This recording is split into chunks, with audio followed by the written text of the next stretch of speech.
Okey, bagi memberkati majlis kita pada pagi ni, saya menjemput Encik Muhammad Fakri untuk memulakan dengan majlis bacaan doa. Dipersilakan.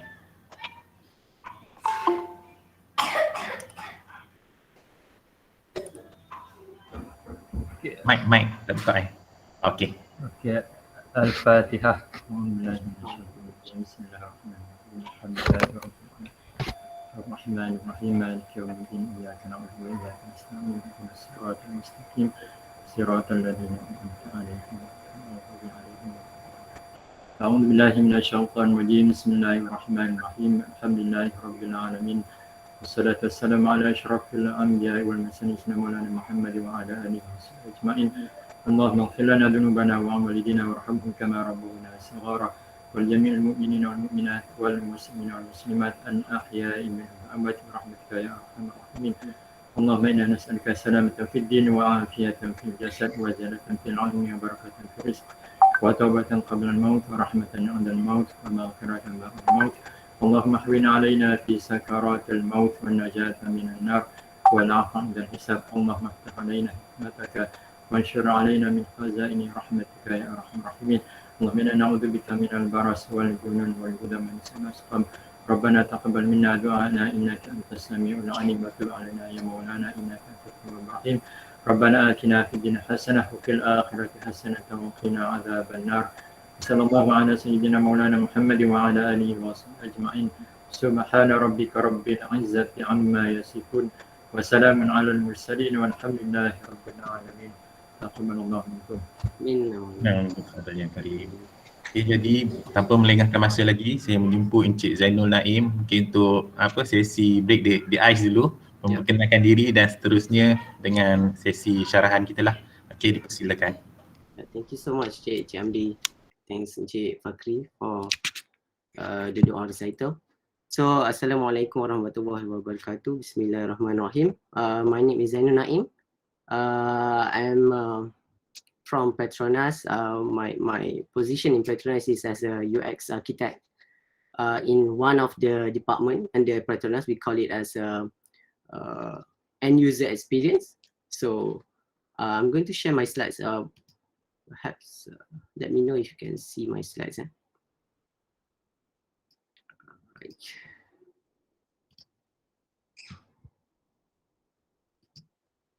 All right, first of all, I want to thank all of you for joining this session. I think there's a bit of hiccup today, so it's kind of unexpected actually. So I'm myself are not that familiar with Google Meet at the first place, kan? So we find out that there's a limitation in terms of how many participants can join. So we are so sorry for the others who are not able to join us this morning. But for those who are able to join, consider yourself lucky. I know this is Saturday, so it's your weekend and it's also my weekend actually. So but take this as a good time for you to have for myself to share the knowledge and for you to have to get whatever that I'm going to share for today. Okay, first of all, I want to say my utmost respect to our special lecturers who join us today.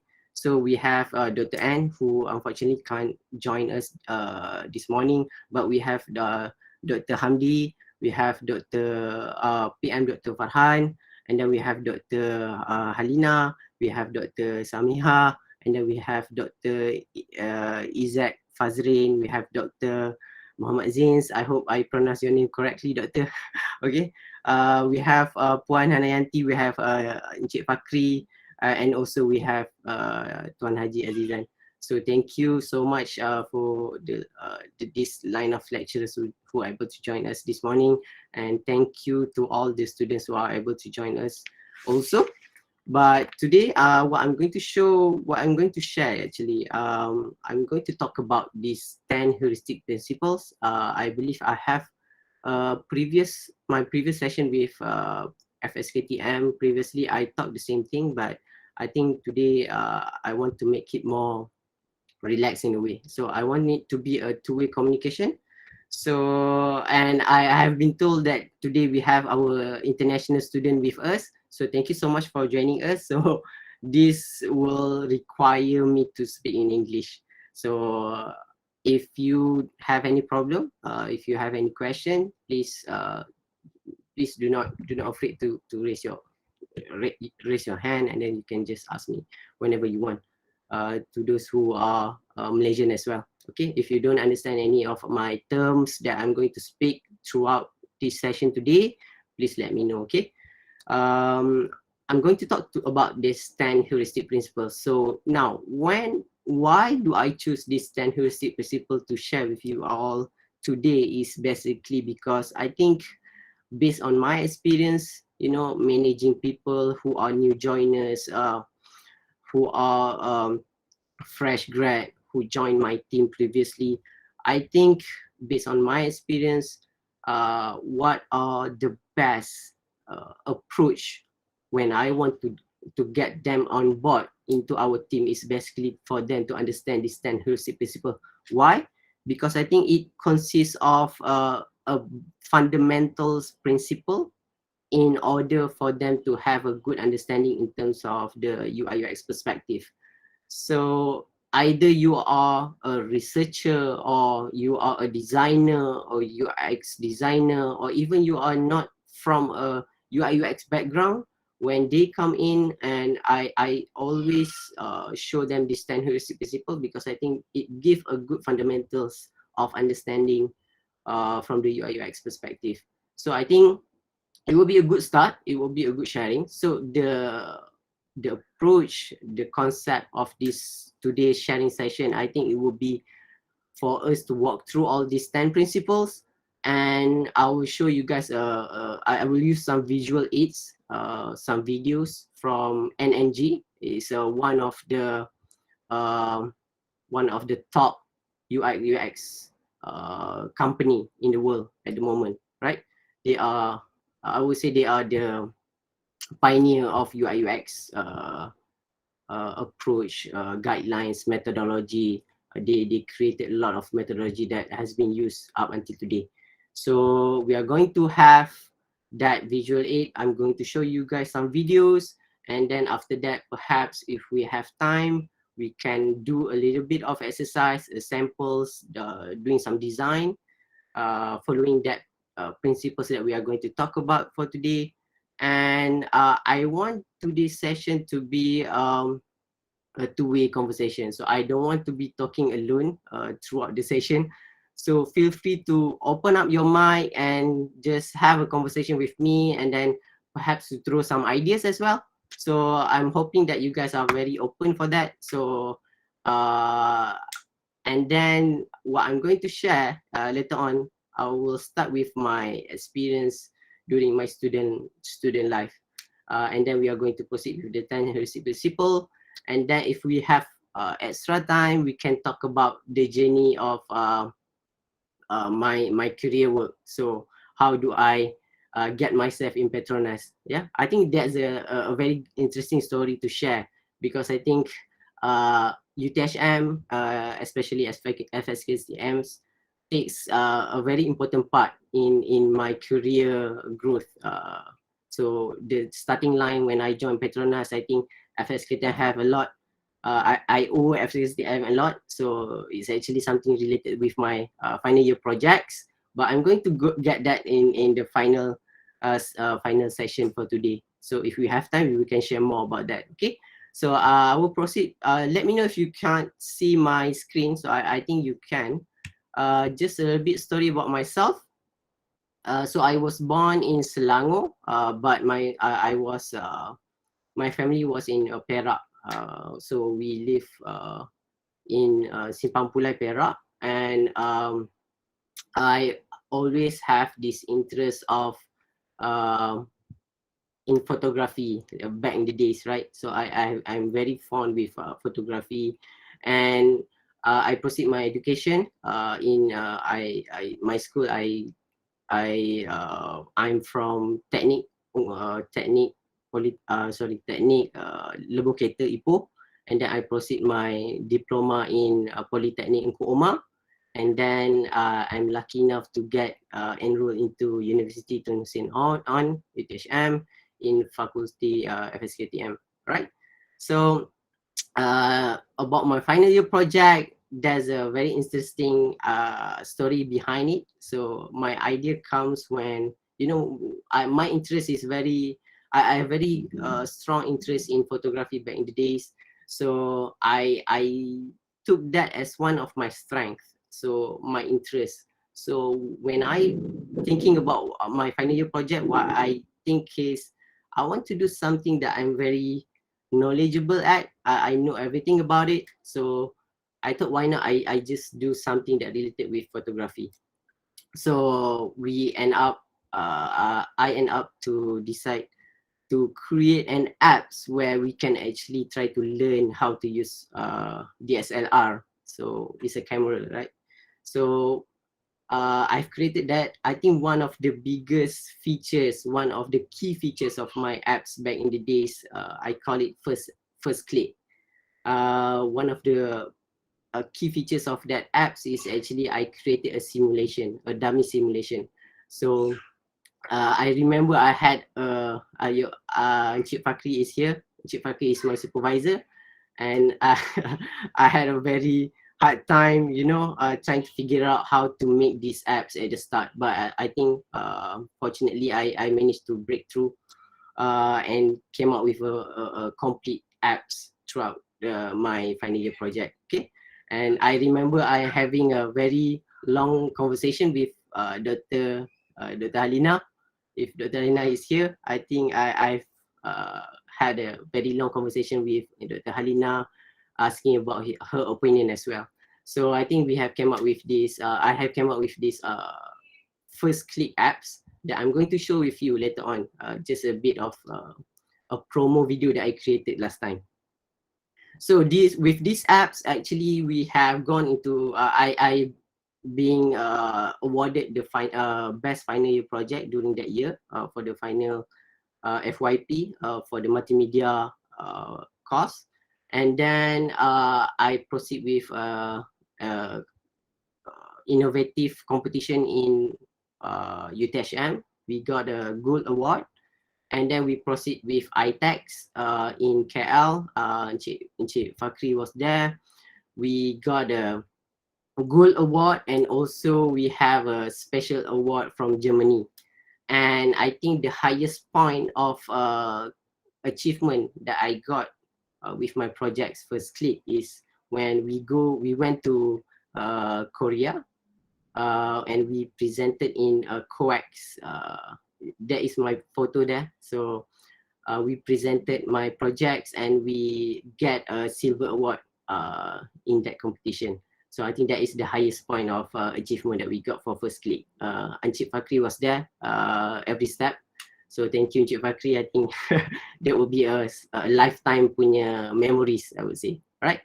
Then I proceed with my career. I started off with my internship. So I joined a small startup company where they provided multimedia courses to agencies, especially government agencies. We teach, we have a lot of design course like using Photoshop, AI, and many more, After Effects, Premiere. And during that period, I learned a lot in terms of these tools, design tools. So since I have a very good interest in design as well, so I think that gave me a addition value, and the valuable experience in terms of how I want to design using all these tools, multiple tools. Then I got this opportunity to go to Petronas. Luckily, during my time, there's an opening for, they call it as a YGP, a Young Graduates Program, where they want a fresh grad to join Petronas. I think I'm very fortunate at that moment. So they are heavily hiring during that year. Yeah, I think back in 2015. And I think not only me, but there's a lot of my coursemate, my colleagues in FSKTM got enrolled to Petronas back then. So up until now. So just to share a bit about my experience in Petronas. So I'm starting off with a small team called Mobility. So and then I subsequently get involved in more of design stuff. And back in the days, we don't have a UI UX. There's not much of exposure for the UI UX stuff in Petronas. So I'm very fortunate because I'm very good at design at that moment. And then when the time growth, when they see the importance of UI UX in Petronas, we end up to have our own UI UX team, the first UI UX team in Petronas in end of 2017. And then it has grew year by year until we have our own a big team of end user design team in Petronas until today. So I'm actually part of the pioneer of UI UX team in Petronas.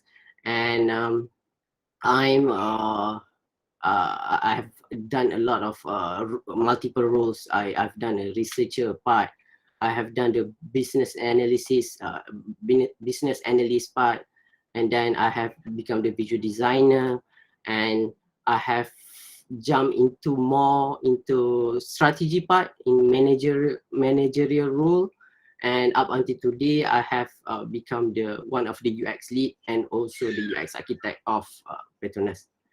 All right, we move on to my story. So this is more on my personal story. So I am married with 2 kids, beautiful kids. So I have 2 boys, and also that is my family. So yeah, I think this will be it. And that, yeah, this is my story. I should show you guys this one first. So this is my back in the days when I in UTHM. This is during my experience for my projects. So the top left is when I defend my title. So we won the best final year project, and we do the innovation competition and ITEX, and we won the 2 of the award. And then I also get the best final year project in convocation in 15th convocation of UTHM, and also I won the silver award in Korea. All right, so yeah, this is all about my career so far. I think that will be it. I believe that you guys are from the HCI courses. So can I have someone to share a bit about yourself, about what year are you in, and tell me about the courses that you are having, especially for the HCI. Can you talk a bit? Anyone from the floor? Right, don't be shy. I think, like I said, I don't want this to be a one-way communication. I want to have some interaction from you guys. And I think it's safe to say that they can actually speak in Bahasa. If you are not comfortable in English, I think that should be fine. Anyone? Can you please share your names and then let me know what year are you in FSKTM, and maybe talk a bit about what you have learned so far in HCI.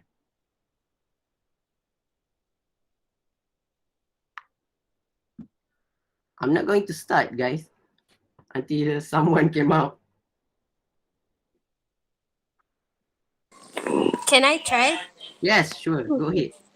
Hi, my name is Eva Mariana. I am from Johor Bahru. I am year 2 Sem 1 this year. So this is my first time like learning HCI. We learn about principle design principle, and a lot of UX experience. So for this sem, we managed to develop an app. So I think HCI is fine. So you already created an app? Like a prototype in HCI final project. So the prototype you are using? I am using Figma and Bravo Studio. Nice, good job. Thank you. Your name is Eva again? Eva Mardiana. Eva, Thank you, Eva. Can we have someone, another one? Maybe from the boys. Come on, guys. Assalamualaikum. Salam. Sorry for no camera. My It's okay. internet is pretty slow. Cannot see your face anyway. I- That's why. Okay. Great. Okay. Bismillahirrahmanirrahim. My name is Muhammad Imran bin Fazli and Imran. currently the second year Hmm. for the whole FS. And I'm in BIP Mhm. of engineering. And what I've learned in SEI is that about the principle and design also, the how you need to properly manage your interface, right? So the clients can understand the interface and all. And also for what you have done, Hmm. I am the same group as Efa just now. So we have completed the exact same thing, that is the app, the I prototype. see. So you work in group. How many in a group? 6, I think. Six. Six Yeah. students in a group, yeah. You created a prototype apps. That's really interesting. Thank you so much, Imran. Am I correct? Yes. Right. Thank you so much, Imran. I'm very envy in terms of your opportunity to have HCI during your days. So I don't have HCI during my times in FSKTM. So treat me as a newbie here. So perhaps whatever that I'm going to show you guys, whatever I'm going to share with you guys is something that you have learned in your courses, in your learning in HCI so far. But you guys should treat it as a privilege that you guys have that opportunity to have HCI during your days. So we don't have HCI back in 2011. So thank you so much, Eva and Mira, for sharing. So let's keep this momentum going. So if you guys have anything that you want to ask, please just raise your hand. You can just open up your mic because I cannot see you guys because I'm showing my slides here. So let me know if you guys want to ask me anything. Just open up your mic. You can just interrupt me whenever you want. Okay. Before we proceed with the heuristic part, right? So I'm just going to talk with a bit about UI UX. I think this is something that you guys are very you guys already learned in HCI, right? So what is UI? What is UX? So UI is something that we interact with the computer, and also the UX is more on the all aspect of the interaction part, right? So I had a senior of mine back in the days when he tried to explain me about UI UX. It's more like a UI is more on the skin of the as a human skin. So how it look like is that person is handsome, beautiful, tall or short, a very chubby one, or very masculine, for example. That is UI, what we can see. But UX is the behind of it. He specifically mentioned a terms of it. He mentioned about UX is more like a science behind the UI, behind the UI. So when we can see with our eyes someone that are beautiful, handsome, very masculine and so on, UX is more on what is he about? Is he a good person? Is he a very talkative person, a funny person? So that is more on the experience part. So the UX part, the behind of the UI, right? So that is a method how I love to explain what is the difference between UI and also UX. So I believe you guys have a very good understanding of this. So what user usually see in the real world, for example, right? They only see on the tip of the iceberg. As you can see the image there, it's an iceberg. So it's a term that we are frequently used in UI UX. So UI is only the tip of the iceberg. There's a lot of the other things behind it that we can't see, but we can experience by using the product, for example, right? So a little bit of introduction again about the UI. So it's an interaction between the human and computer.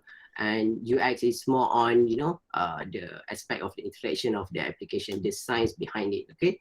A good quote from from Steve Jobs is, design is not just what it looks like and it feels like. Design is how it works. That's a very interesting quote by Steve Jobs, right?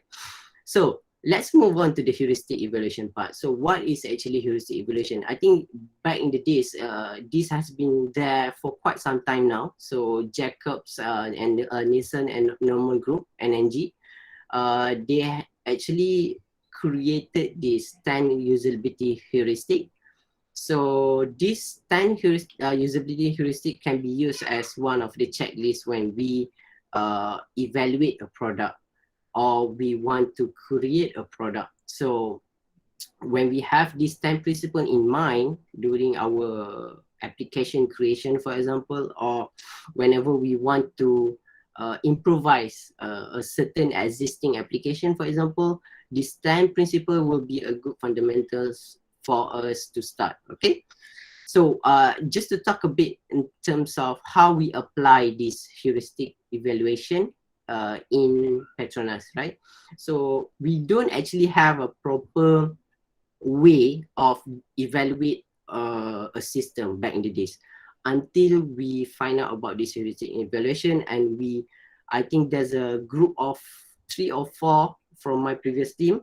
We end up trying to create a proper templates on how we want to evaluate, and we came across with heuristic evaluation, and we created a template that we can reuse in the future. So I have a sample of it that I'm going to show with you guys later on during after I have explained everything later on. But what we did is actually, when people come to our team and ask, hey, we have this existing platform and users said that it doesn't look nice, the UI doesn't look good, and we need to do something about it, we need to redesign and so on. So this is what we usually get in Petronas. So there's 1,000 of application in Petronas, and it has been, some of it has been outdated for such a long time, and you know, it's come to a point that people are frustrated in using this system, this application. So when they found out about we have our own UI UX team, they came to us and say, hey, we need to improve this UI. It doesn't look good. The user is not happy, and we need to do something about it. So that is where we came up with this heuristic evaluation template.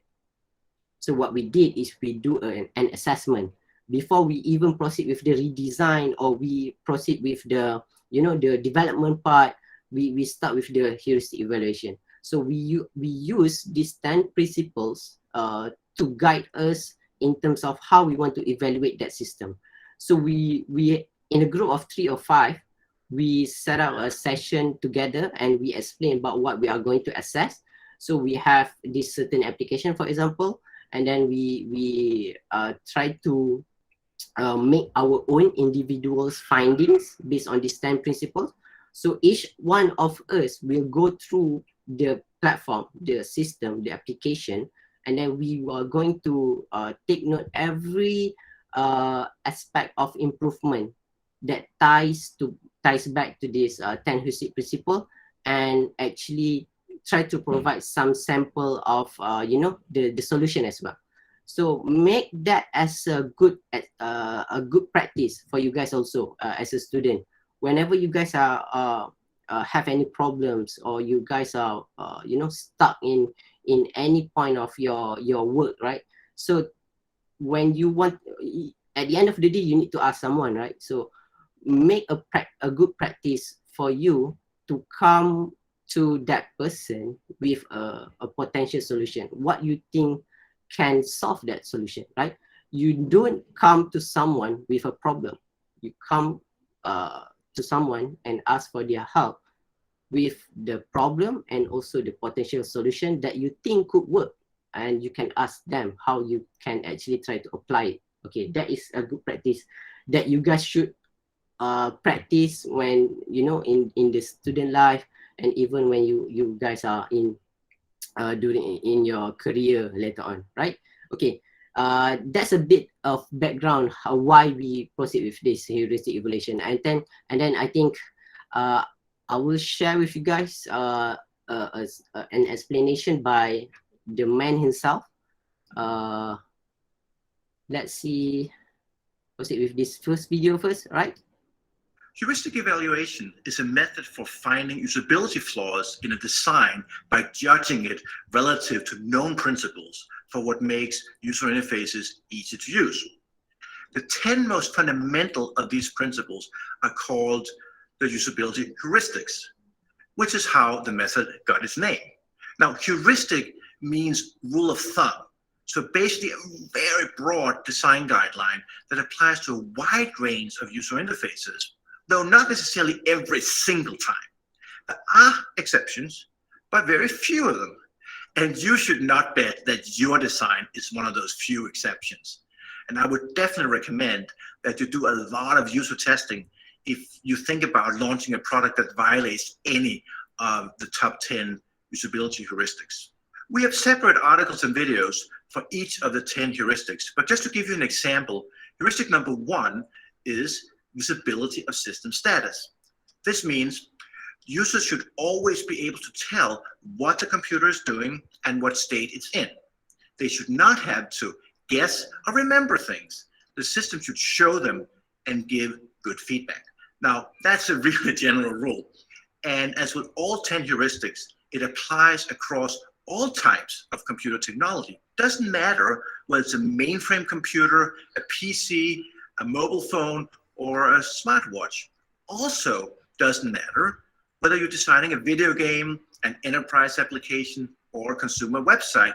In any case, you should aim for visibility of system status. Now, of course, if you're designing an auditory user interface, such as a voice assistant, we have to interpret the rule of visibility a bit differently. It's more a matter of the status being easily available and noticeable by the user, even if the information is provided by maybe sound effects or spoken words. The top 10 usability heuristics have remained the same for more than 25 years, exactly because they're so broad. They come from the basics of human behavior and the basics of what makes any kind of interaction design easy or difficult to use. Because the heuristics have proven themselves again and again with so many different technologies, I predict that they will also be relevant for future generations of user interfaces decades from now. Because the heuristics are so durable, it's well worth the investment for you to spend the time to learn all 10 of them and think about how they apply to the designs you are working on. See the list of all 10 UX heuristics on the NN Group website. Right. That was the first video, an explanation of the heuristic principle. So I think we can just proceed with the number 1.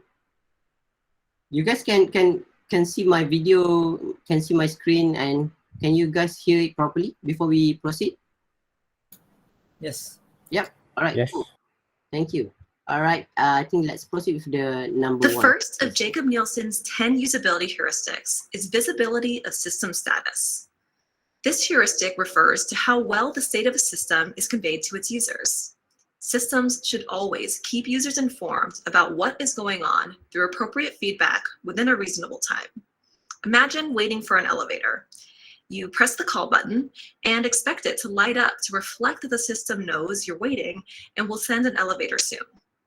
You might even be able to see what floor that elevator is currently at, so you can gauge how long you'll need to wait.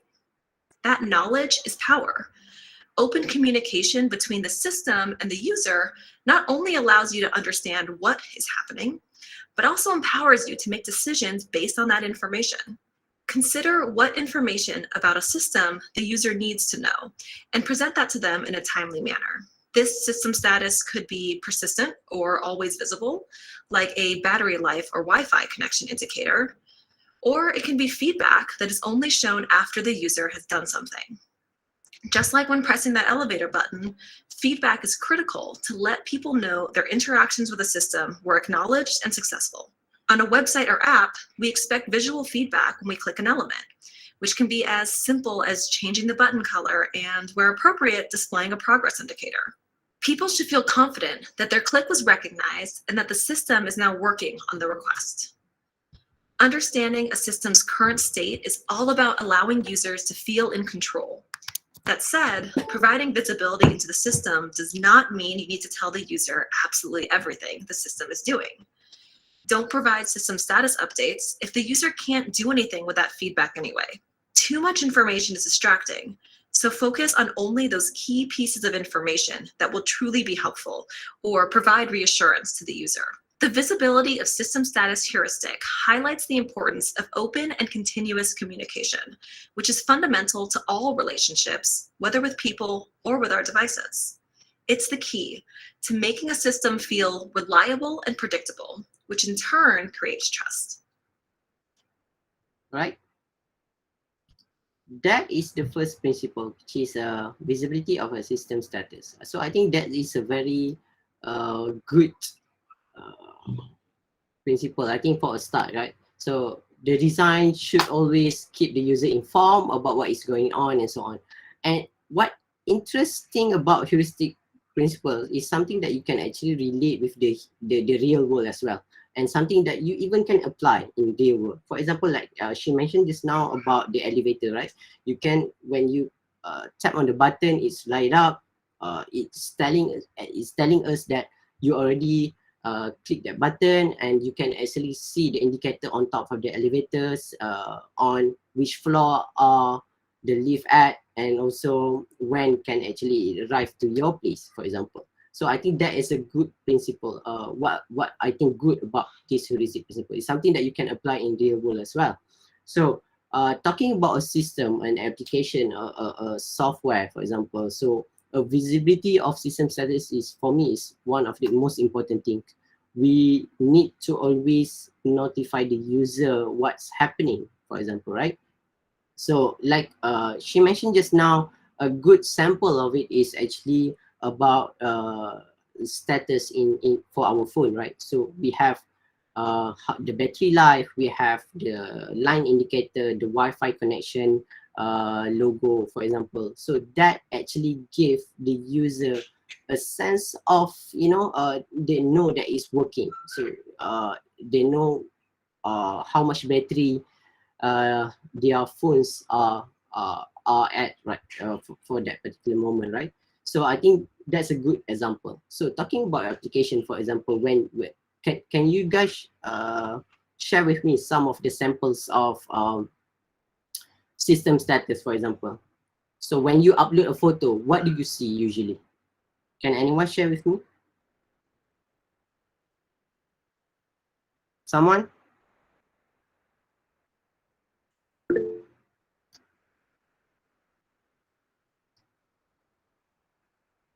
Come on, guys. Can I answer the question? Yes, please. Can you say your name first? My name is Muhammad Shahir Ramadan bin Muhammad Badrul. Muhammad, sorry? Muhammad Shahir Ramadan. Shahir Ramadan. Okay, Shahir. For example, for the photo, the thing that the status we can see is the percentage of how many percent that has been uploaded or downloaded. So when we are uploading a photo, for example, there should be a status on, you know, how many percentage is the progress. Kan? Betul kan, Shahid? Yes. Okay. I think that is correct. So let's try to explore a bit lah. What else can we put inside that, kan? So let's just make a simple, I would say like a pop-up lah, kan? So kita buat macam pop-up kat sini. Okay, let's say we are progress. Selalunya kita buat progress, so we can say that is uploading.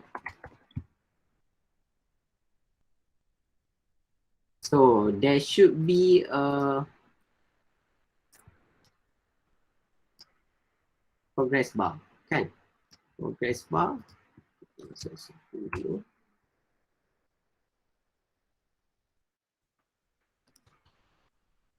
So you guys are using Figma juga kan?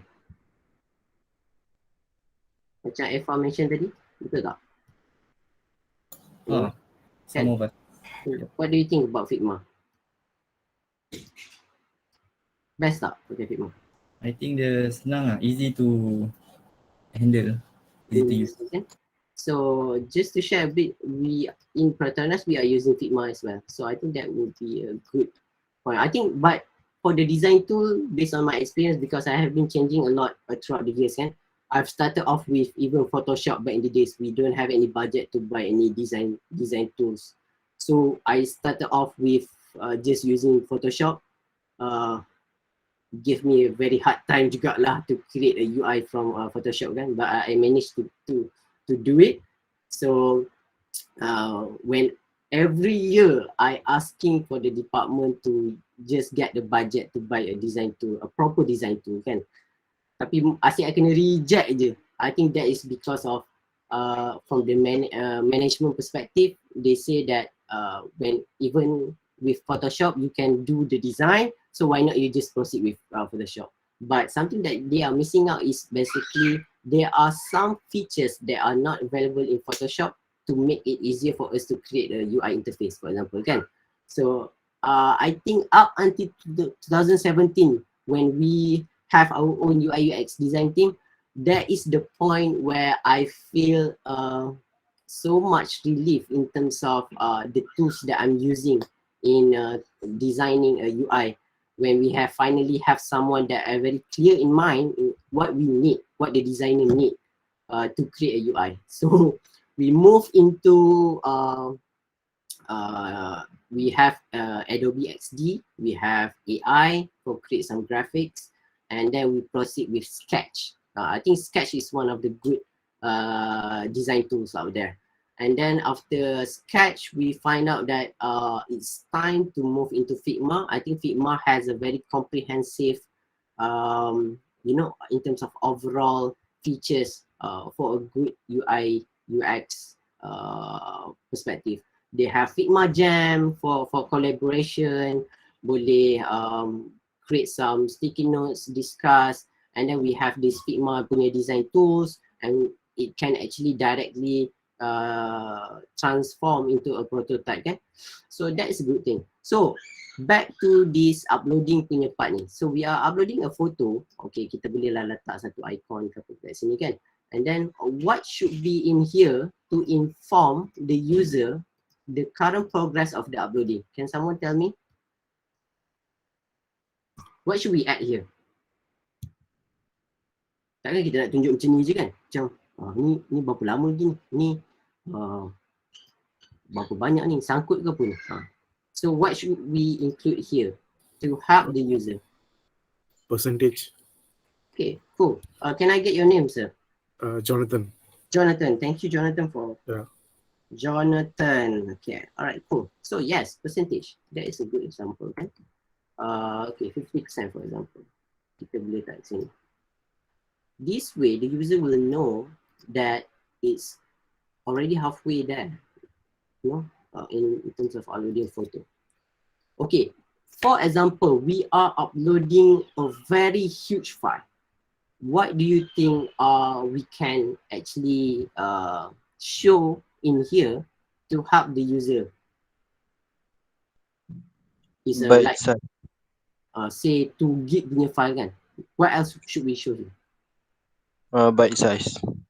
Bite size. Okay, cool. So how should we show the bite size? Kita nak tunjuk macam mana? Takkan nak tunjuk macam mana? Already how many byte per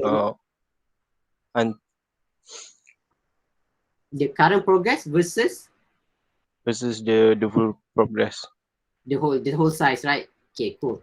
Can I get your name, sir? Muhammad Lukman. Lukman. Okay, thank you, Lukman. Okay, that's a good input. So for example, we are uploading a 2 gig file, so this should be 1 GB. For example, out of 2 GB, kan? Ni kita boleh buat 1.1, and then kita tunjukkan sikit, and then we make it smaller. Okay, and then This is just a quick sample lah kan for you guys. Usually kita akan letak kat sini ke kan. You don't need to make it to you know significant in a way, sebab I think the thing that we want to show is the progress here, but this should be an additional information that we can actually give to the user, especially when it is a big file kan.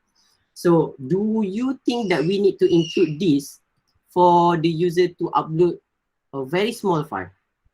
Perlu ke?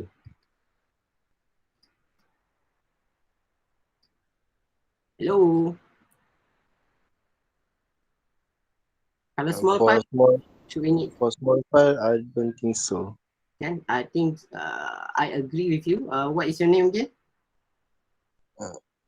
Lukman. Lukman huh? Yes. I agree with you. Like she mentioned just now, that person from NNG doesn't mean that we need to include everything pun kan benda kat sini. But we need to give something macam very significant for them, very useful for them kan. So other than this bite size, what else can we add, for example? Apa lagi yang kita boleh add? Time remaining. Time remaining, cool. That's a good example. Okay, time remaining kat sini. So time remaining, Lokman tu? Yes, I am. Right, thanks Lokman. So time remaining like 21 minutes remaining. Tentu kan Lokman? So you as a user, do you think that this is very useful for you? Let me share one of my experience kan. I was uploading a very huge file in Facebook, and you know Facebook, they are very minimalist in terms of how they want to show the user, but sometimes it doesn't really meet the user expectation, especially in certain condition. For example, if the user are uploading a huge file but with a very slow internet connection, for example, right? What will happen is actually the only indicator that Facebook give to the user is only the loop, the rounded loop animation.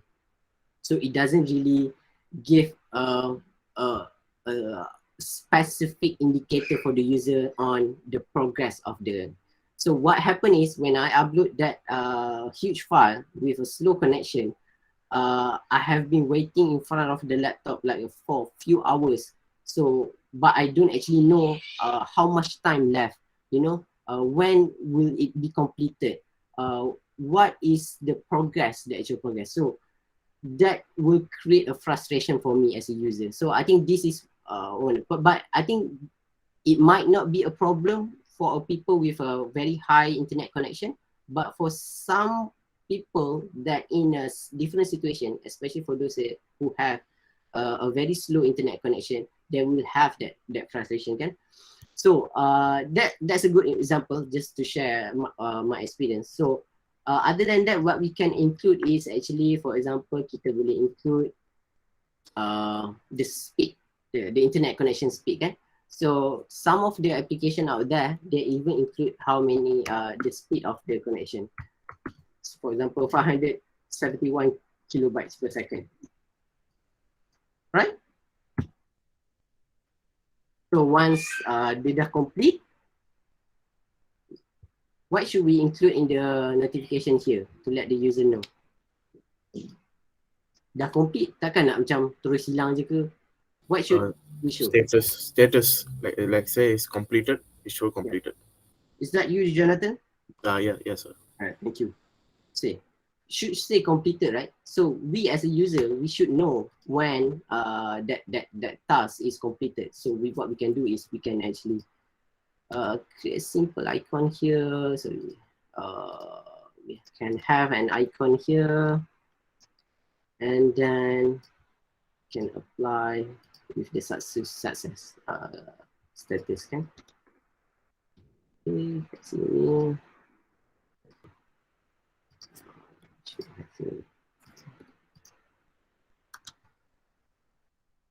Completed or uploaded kan. And some people sekarang ni nowadays, people are very they call it this term humanization. So we include some different words on it. So this is what we call a UX writing in a way. So how we want to make it more closer in terms of the real world situation. So yeah, it's completed. So kat sini kita can have a complete 100%, for example. Okay. I think that's a good example. So now you know. But like I mentioned again, doesn't mean that you need to include everything inside here. For example, if you are creating a system, you add the speed, connection speed indicator, the time remaining. It should reflect in some situation where you think applies the most for the user, okay?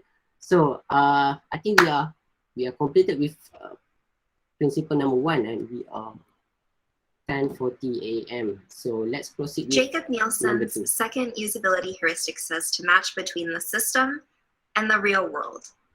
That means the system should speak the user's language with words, phrases, and concepts familiar to the user, rather than system-oriented terms. Additionally, the system should follow real-world conventions, making sure that information appears in a logical order. Let's discuss each of those components a bit more. The system should speak the user's language.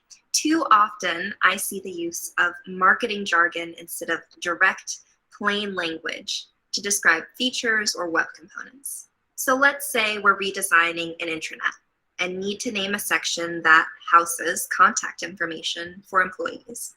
Maybe we're looking at 2 proposed names, meet and greet or staff directory.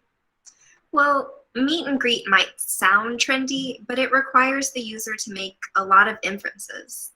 You might think, is that work events, maybe calendar invites? Using the more direct label of staff directory results in a stronger information scent because many users will recognize the term directory as a place to find contact information.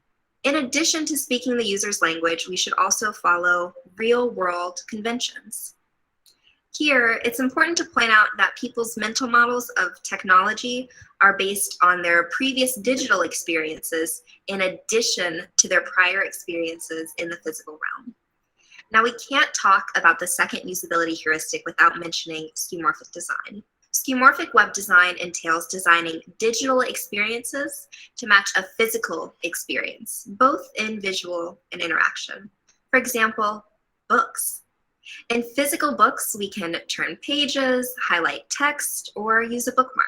Looking at a digital book in the Kindle app, we can highlight text by pressing and holding a word, turn pages with a swipe gesture, or place a bookmark by tapping the page, clicking the bookmark icon in the top right.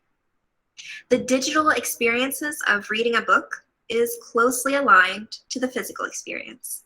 Effectively following the second usability heuristic means speaking the user's language and following real-world conventions. If you're not doing both, users might portray your interface in a negative light, as if you don't really know them or you just don't care. At the end of the day, get out and observe real users, test your prototypes, and remember to design for them and not for you. Right. That is the second point of the heuristic principle.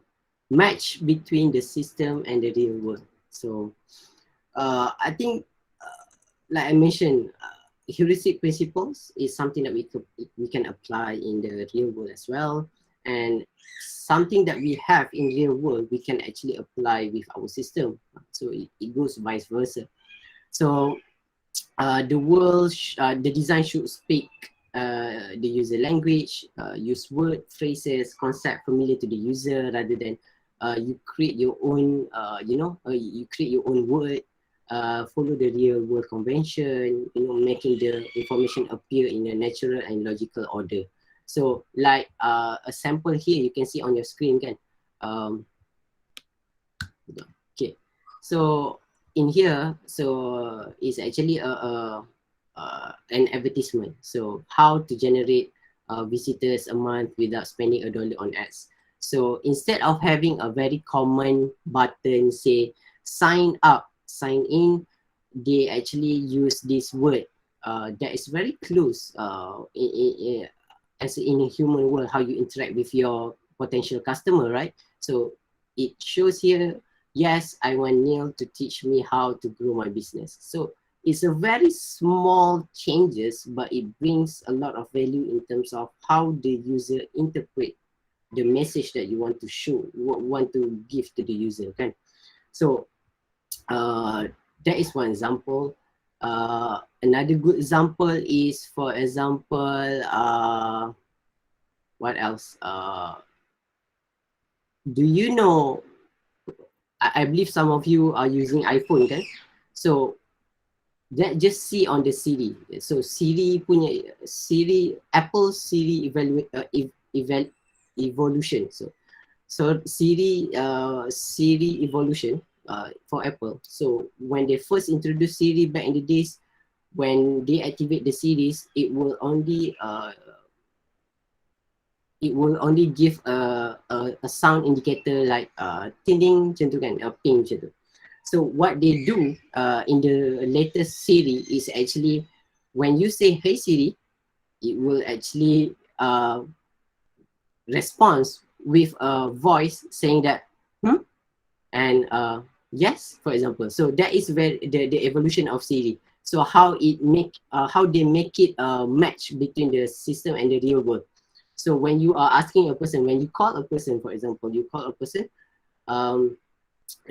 they doesn't actually reply you with a ping or whatsoever again. So let me just show you again. For example, let me share. I'm not sure if you can hear this, but let me just try. Hey Siri. See, this is the latest how Siri responds to their user. So instead of give a ping, but they give a very humanized voice, asking like yes, for example. So that is a good sample of a match between system and the real world. Other thing that we can apply, what we can see is actually when you move into when you go to the supermarket, you will see on top of every section they will actually write down what are the section is what are the category of that section, right? So this is also can apply in the real world, like if you are creating like a e-commerce site, like Shopee, shopping site, right? You need to have that same indicator, how you categorize those things. So it should remain similar with the real world. So that is a good sample as well for the match between system and the real world. Other than that, can anyone share with me any other samples that you have in mind that you think you have in the real world, and also what you can experience in any of the system that we are use, especially on daily use? Anyone? Boleh bagi sampel tak?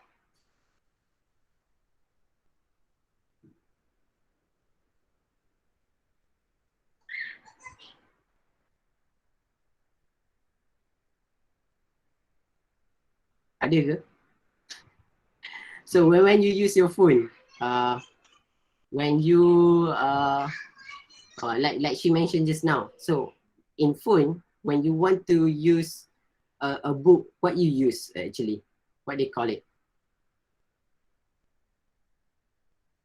A book application. Anyone? Can I answer? Yes, go ahead. Your name If first? Muhammad Syahir Ramadan bin Muhammad Badrul. Syahir yang tadi ke? Yes. Right, cool. Go ahead, Syahir. Any other sample you have in mind? If I'm not mistaken, ebook or audiobook. Because audiobook use like the audio will tell us the story using the user language setting. Therefore, it help in resemble the user language. So how they pronounce it is really something that really match with the real world, how user read that book, kan? Betul tak Syahid? Yes. Right. So that is a good example, match between system and the real world. So there's a lot of other things juga. If you see, if we went to a system, okay. If anyone have ever used Apple Pencil, so Apple Pencil, they have this called a gesture. When you write down a word and you want to delete that word, you can just scratch out that word and then it will remove the word. It will delete the word.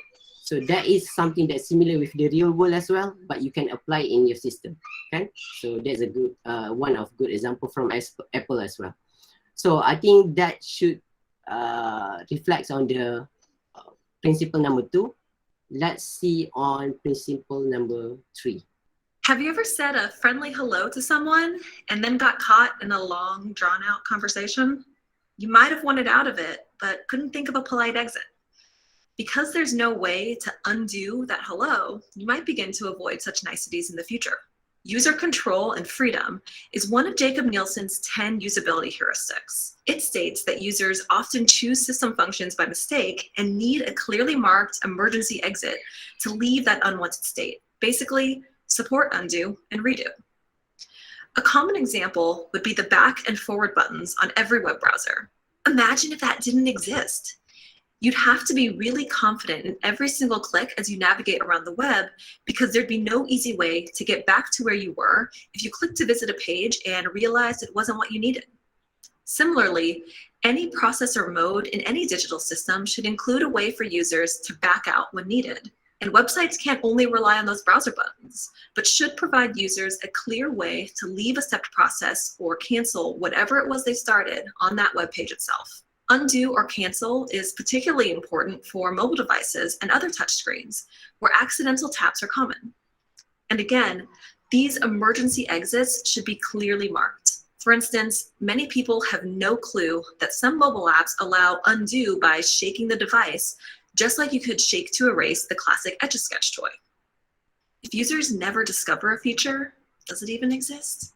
When it's easy for people to back out of an unwanted process or undo an action, it fosters a sense of freedom because they realize they don't need to be afraid to click on that link or test out that photo filter. They know that if it turns out to not be what they wanted, they can easily undo that action. They're always in control of the system and aren't going to get stuck somewhere they didn't intend. All right, that is principle number 3, which they call it as a user control and freedom. So user control and freedom, it should allow the user to always, exit from a certain point of stages in your application. So especially when they they done something that they don't want, for example, they can undo or redo easily. I think like she mentioned just now, even the simplest example is on the back and forward arrow for internet browser. So it allows the user to move freely in between of your application in your software. But there is actually some group of people, some group of company that purposely don't follow this user freedom is because they want to control their user behavior. Sometimes in UX world, we call it, we have a term for it, we call it as a dark UX. For example, again, let me just create one sample here. If you are familiar with emails, what we call it, spam, when you can actually, when you get the email spam, you can actually unsubscribe the email newsletter, for example. And then when you click that unsubscribe, at the bottom, at the end of the spam email, you will actually redirect to one platform, this spam platform, and then it will ask the user whether they actually are they sure to unsubscribe from that newsletter.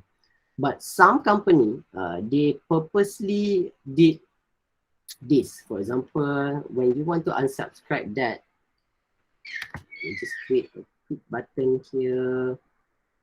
Let's create a stroke. Give it a very quick. And then for this one,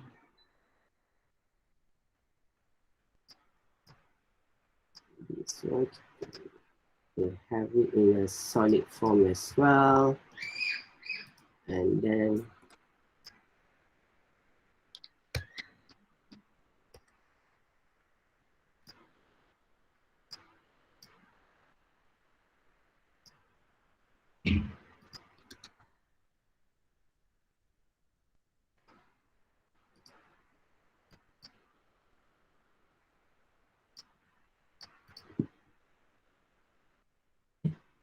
sorry.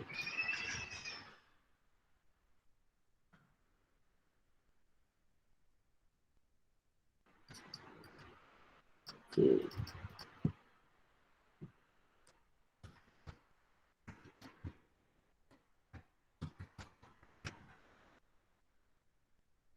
So this is example of dark UX. So the system purposely highlighted this no instead of yes to unsubscribe me. I think this will create a confusion a bit for the user because at a glance, the user will see this one as a very dominant button in the layout.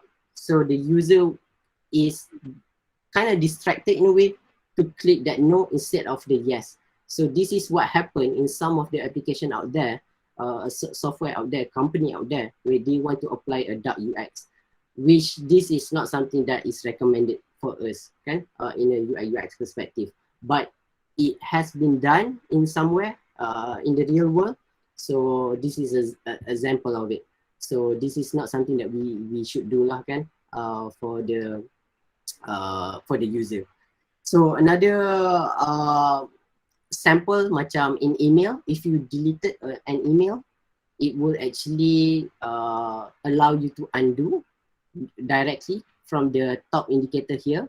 Or when you want to delete a certain file inside your phone, for example, it will actually give you a pop-up saying that are you sure you want to discard this post or you want to keep it. So it always gives the user a way to, you know, if the user is accidentally deleted a certain thing that they don't actually want to delete, it allows the user a freedom on, don't worry, do you want to undo it?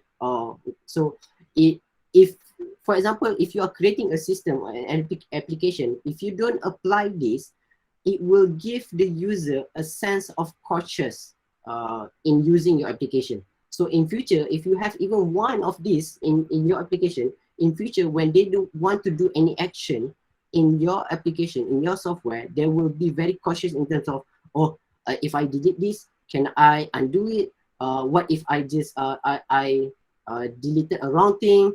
Can I recover from that? So this is where the user control and freedom should come in, when something that you need to consider when you create your own system or application. All right? Okay, cool. Let's proceed with number 4. One of Jacob's 10 heuristics for UI design is to maintain consistency and adhere to standards.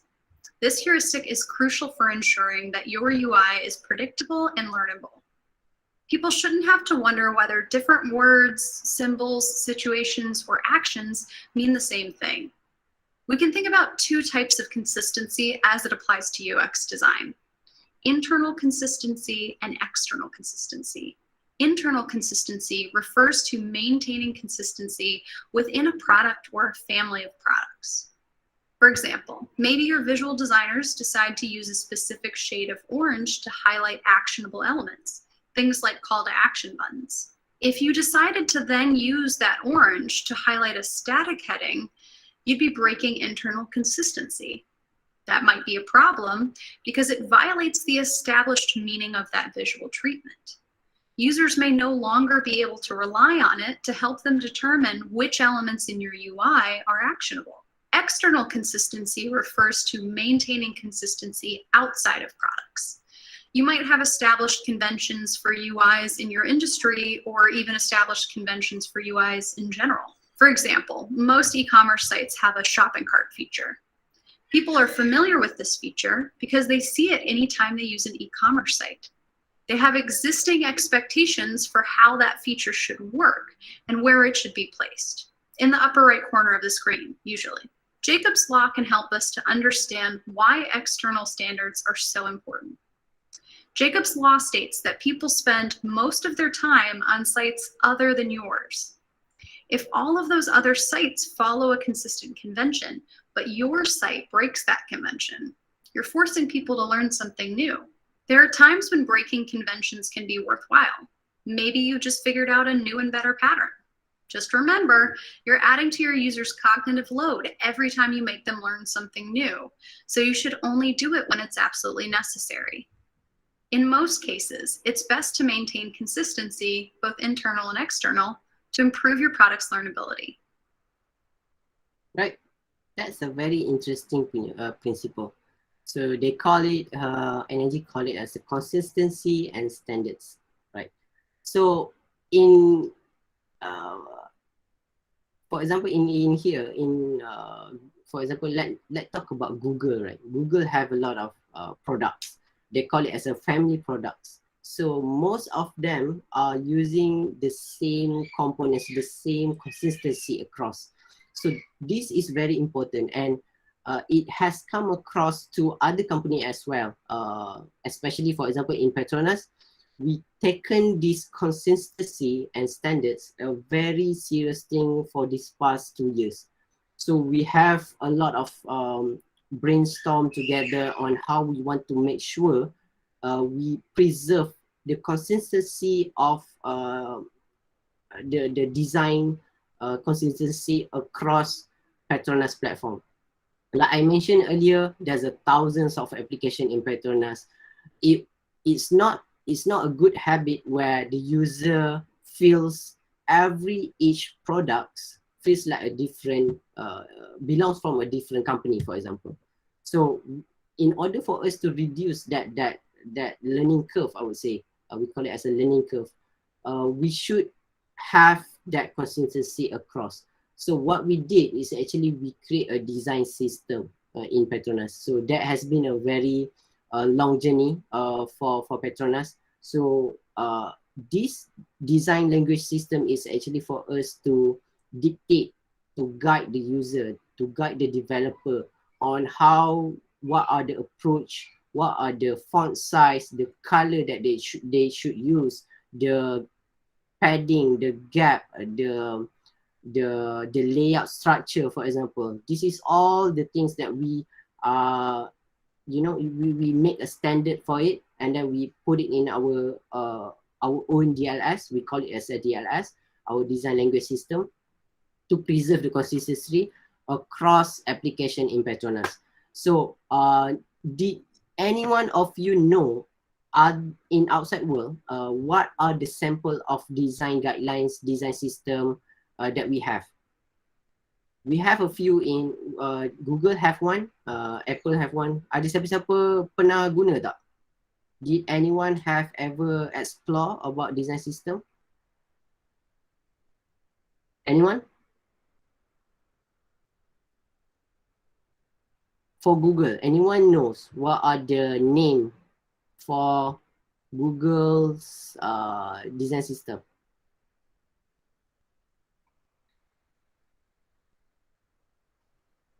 Anyone, guys?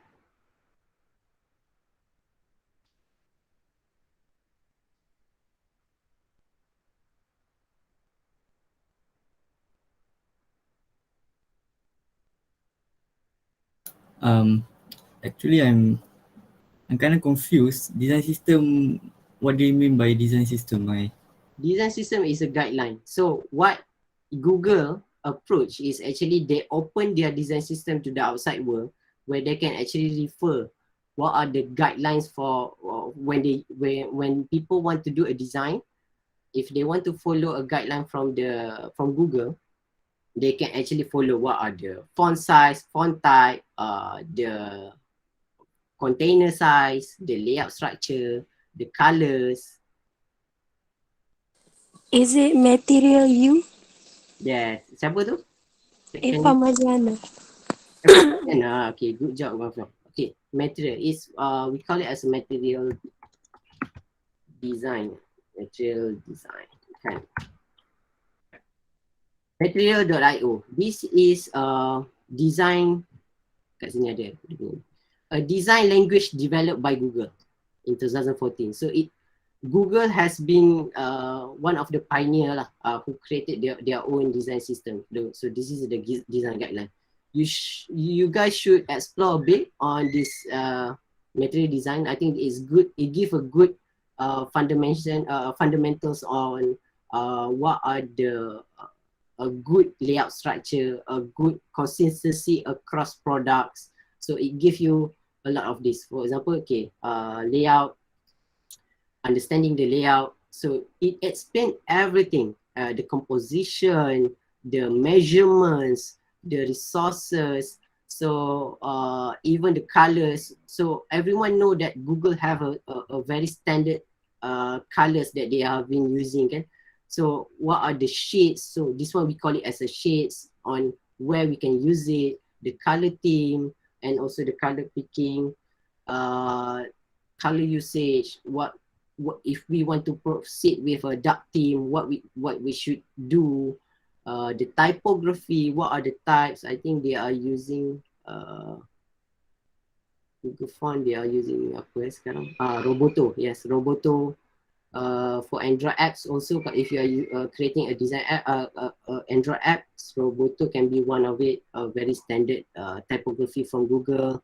The iconography, product icons, the system icons. So we have done this for Petronas recently. So I think it has been a journey. I mentioned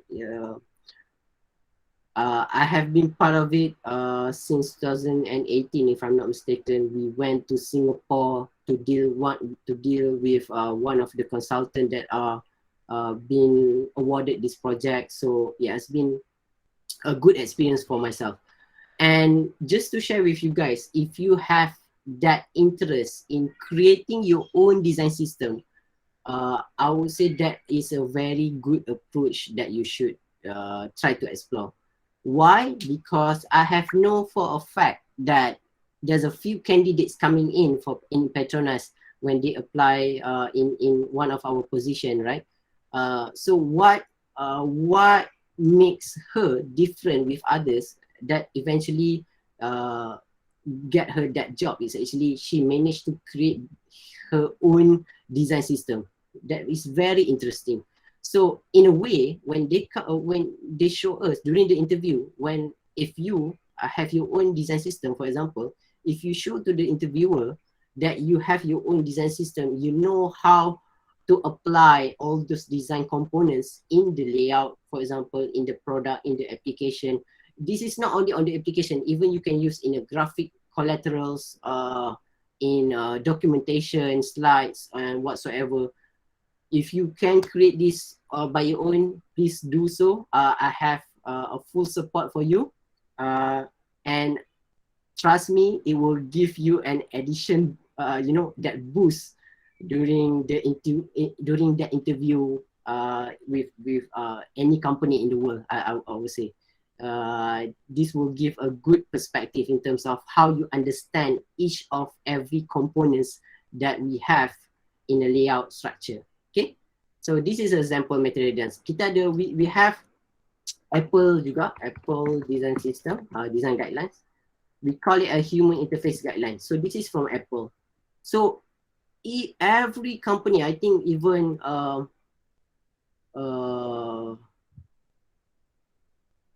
we have a lot company macam Intel. I think Intel pun have their own. So but this is a human interface guidelines. We have iOS, for Mac OS, even for Watch OS, TV OS. So for example iOS, we have a sample guidelines kat sini. So the user interaction, the 3D touch, they have all this documented. So this is one of the good approach if you want to create your own. You can use this as a foundation on which components that you want to focus at, and you can slowly create your own.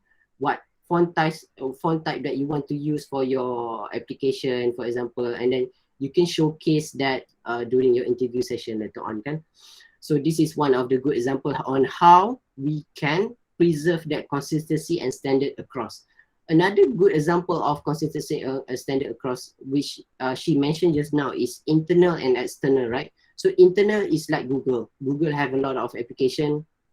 For example, like we have Google Gmail, we have Google Drive, we have Google Meet, for example. There's a lot of application, but you can actually see the consistency across. So for the user to use your application, it will be easier for them to learn on how they want to manage. And external example is, for example, like macam checkout pages kan. So let's see, kalau for example, if the checkout form, for example, in here, instead of, for example, this is like a very common structure lah.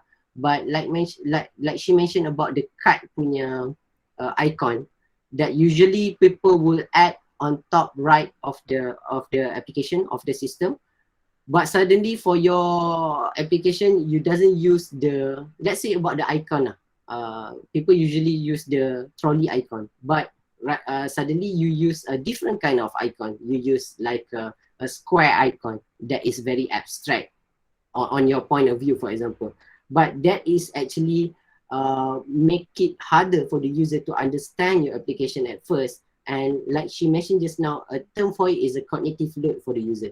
So it doesn't really impact it a lot. But if you have a lot of that unfamiliar features and familiar that is outside of the external consistency, that will eventually give a level of frustration to your user. So I think this is something that you need to thought of when you create your own application, your own platform.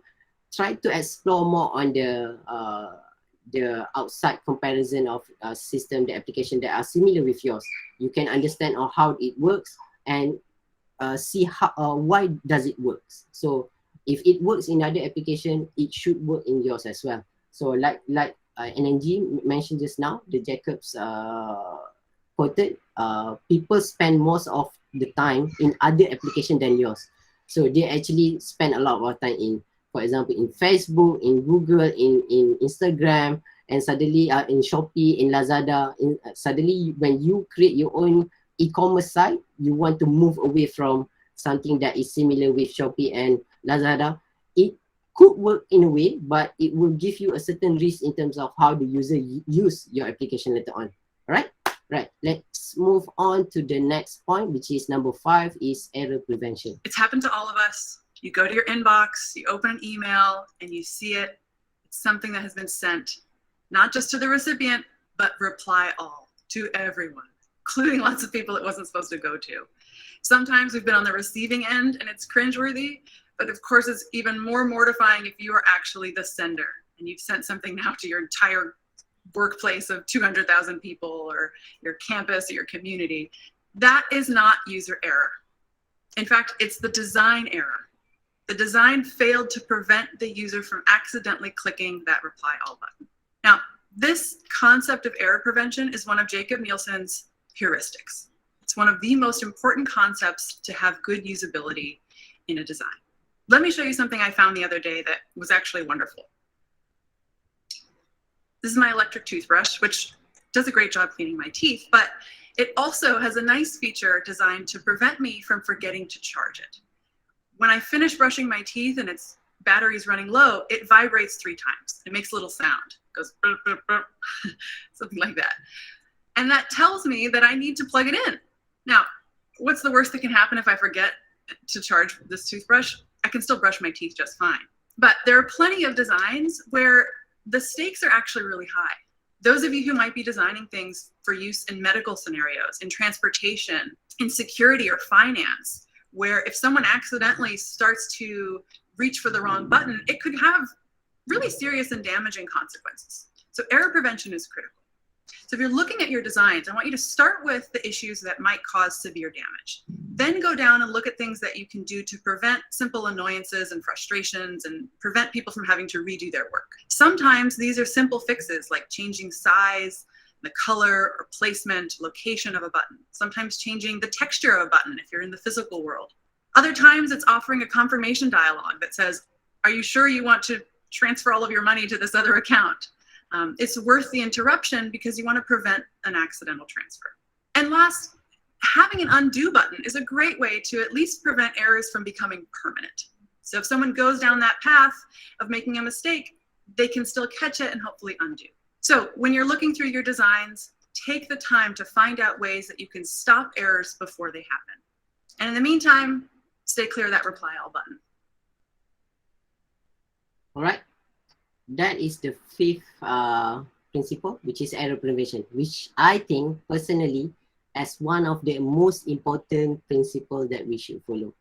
So sharing my experience like working in Petronas, so there's a lot of application and there are some, a very serious important application software that involved with a huge amount of money, for example. And when you work into that kind of projects, a thing that you need to put, that you need to think of in terms of how the user use your application is on the error prevention. Imagine if, for example, an approval, a procurement approval, right? When people want to purchase $1 million worth of software, and then the approver, without looking at the request, accidentally approve it. Okay, you know how big is the consequence, right? So it will give a huge consequence. It will lose the company money, and then it will give consequences in terms of the approver. So he's going to have some disciplinary action. So we don't want that. Just because we don't apply some of confirmation pop-up for the user before they approve something. So that is what we want to prevent. By using this principle, we can actually have it in mind into our checklist on what we need to follow. So error prevention is very important for me. So a very simple a sample that we can get is, for example, like Google. Even though when we type something that we accidentally, we don't write it correctly, if there's a typo, it still give the user a suggestion that reflects closest with the one that the user are not typing the right way. For example, Olympic, it still shows something that is correctly. So that is one of the a good example on error prevention. Other than that, for example, in Google, if we want to register, we want to create our Google ID. When we want to create a password, it always show on the password strength.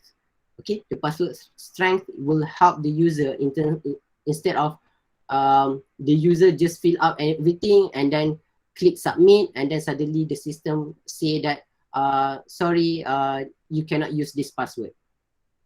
Instead of that, you can create this a live indicator on the side saying that, okay, your password strength is too short or is too common, for example. So that's a good way instead of letting the user to click on submit button, and then you suddenly show a pop-up saying that error, and then you doesn't even tell the user what are the error all about. So you create an indicator, live indicator, saying that, okay, this is too short anyway. So this is that kind of error prevention. There's a lot of error prevention that we can see in the real world. For example, even in real world, we have, for example, the fire alert. For example, what we usually have is we cover it in a glass cover, right? So we don't want people to simply touch the button. So we put a glass panel in front so that we can actually block the user from any of the user to from accidentally push the button. That is one of the one type of error prevention. There's a lot of other samples of error prevention. Can we get something from you guys? What do you have in mind? The error prevention that you can get from any system or even the real world pun tak apa. Can you guys share a bit? Ada tak?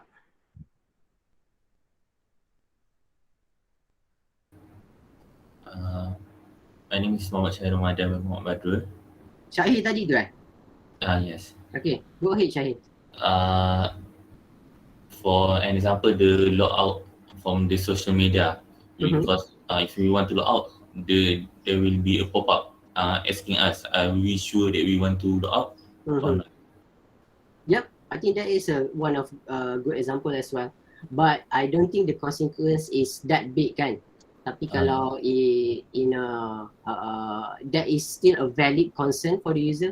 So for example, if the user log out from their Instagram, for example, and he is someone that doing business using his or her Instagram, if he accidentally log out and then he or she will not able to receive any notification from Instagram, right? So that could give a consequences as well for the user. So that is something that is valid. Okay. Any other things that do you have in mind? Anyone else? Can I share a bit? Yeah. Can I have your name dulu? Imran. Muhammad Imran. Imran tadi ya? Imran Fazli? Yep. Alright, go ahead Imran. I'm not sure if this is error prevention, but I find it that every time we sign up into a new website, the browser will ask us to save the password or not save it. So maybe if we save it, and that is another error prevention. Right. Thank you so much, Imran. I think that is a very good example. It is a real problem, right? A real problem that that is quite common in the user perspective. In Apple itself, they have this keychain. They call it as a keychain where they places all these encrypted password or username for the user. That is actually an error prevention, and that is very good example juga, Imran. So even if it's something that is not provided by the platform itself, the system, for example, in Apple case, they apply in our OS itself. So it gives that option for the user to save that username and password for the future. If they want to re-log into that application or platform, they can easily just select whatever account that they want to log in, and then it will directly log in. I think that's a very good example. Good. Can we have any other else? Because I think error prevention is very common and it's very useful. I think there is something that you need to think of, something that you need to consider when you create a system. Anything else that you have in mind? Just nak share juga a simple one from Apple. When you have a password kan, for your Apple, and then when you log in, when you type on your password, if you put your caps lock on, it will actually identify in the login page itself. It will show that your caps is on. So that is one of the error prevention. It's very small gesture, but it gives a very good indicator for the user saying that, oh, my caps lock is on. So that is why my password is not working, for example. So that is one of the error prevention. Do we have anything else? Okay. Siapa? I hear something. Yes, sir. So it's like something like we Are you create Jonathan? Yeah. Yeah, okay, go ahead, Jonathan. So let's say we create like account, we sign up, and then the system has to confirm your password. So in some other software system, it will show the password is whether it's same or not. Yeah. It will show. If a silap type anything, it will show the password is not same. Something like that. Correct. So you give user the information. Yes, correct. I think that is a good example as well. So when the user want to key in a password, so they usually have this confirmation, and if it doesn't really it doesn't correct, so it give a pop-up, an indicator for the user saying that, okay, your password is not tally, it's not aligned. So that is a good example as well. So other than that, if I can think of, if you book a flight ticket, for example, when you select your flight ticket, you will use the calendar features, right? So when you use the calendar features, what usually happen is you cannot select a date that is backdated. So what the system actually do, for example, in Asia, it will block the user to choose a period, a backdated period. So they can actually book the future time only. So that is one of the error prevention as well. We don't want people to accidentally book a last year ticket. So it doesn't make sense, right? So we, instead of allow the user to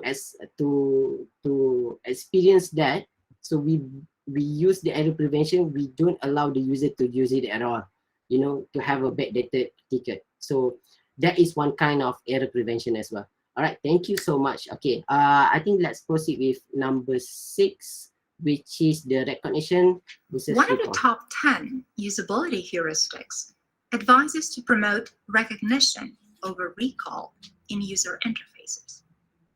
So what are recognition and recall? And why is recognition easier than recall? Let's take an example. If I ask you a question such as, is Lisbon the capital of Portugal? Answering it involves recognition. You simply have to recognize whether the information provided is correct. If instead I asked you, what is the capital of Portugal? You would use a process of recall to retrieve the right answer from your memory. Memory retrieval is made easier by the cues that we receive from the context. All those cues send signals to related information that is stored in our memory. The more cues we have, the easier it is to retrieve the right concept from memory. The big difference between recognition and recall is the number of cues provided by the context that can help the memory retrieval. Recall involves fewer cues than recognition. A menu system is the most classic example of a recognition-based user interface. Computer shows you the available commands and you recognize the one you want. Say, for example, that you're working with a word processor and you want to cross a sentence out to indicate it's no longer valid. Before the graphical user interfaces, if you used a command line editor, you would have to recall the name of this rarely used formatting feature. The recall is difficult and error-prone. With a graphical user interface, however, you look at the menu of formatting options and easily recognize the term strike through or an icon for that function. Interfaces that promote recognition give users extra help in remembering information. Minimizing user work is essential for a good user experience. So that's why we recommend that you strive to promote recognition over recall in your UIs. Right? That is number 6 principle, which is recognition versus recall. So let's just move on to the samples that we have for the recognition recall. So we want to minimize the user memory, right? So when we let the user to do something and then we want them to recall on something in our system, in our application, we don't want them to think. We need to apply a visual aid, for example. We can apply some indicator that in our system that can actually help the user. For example, if we have in Quora, so if people want to submit a question, it will actually try to suggest you the similar question that we have in that particular system. So other than that, what we can have is actually on the a very simple sample that we can think of is like a checkout page. For example, if a user have select multiple type of products of goods that they want to purchase, right? So when they eventually want to go to the payment and then they want to check out page, instead of just showing the value of the goods, the application, what we should do is we should put in a list what are the things that the user want to purchase, right? So it gives a user a sense of, okay, oh, this is the correct thing that I want to purchase for today. And even suddenly they want to remove something, they can do it just right away. So instead of the user need to remember what he or she put into the shopping cart, we show them what are the items that they have selected. So that is a good sample of recognition rather than recall. We make them recognize. We don't make them recall whatever that they have selected, for example, in the shopping cart situation. All right. So let's move on to the number 6, which is the flexibility and efficiency of use. Imagine that you're writing an email to a large group of people. You need to send roughly the same email with a few small changes. You could write a brand new message for each person, or you could reuse most of the same message. To do that, you could highlight the similar text, click Edit in the top menu, and then Copy. Maybe you could highlight the passage, right-click, and choose Copy.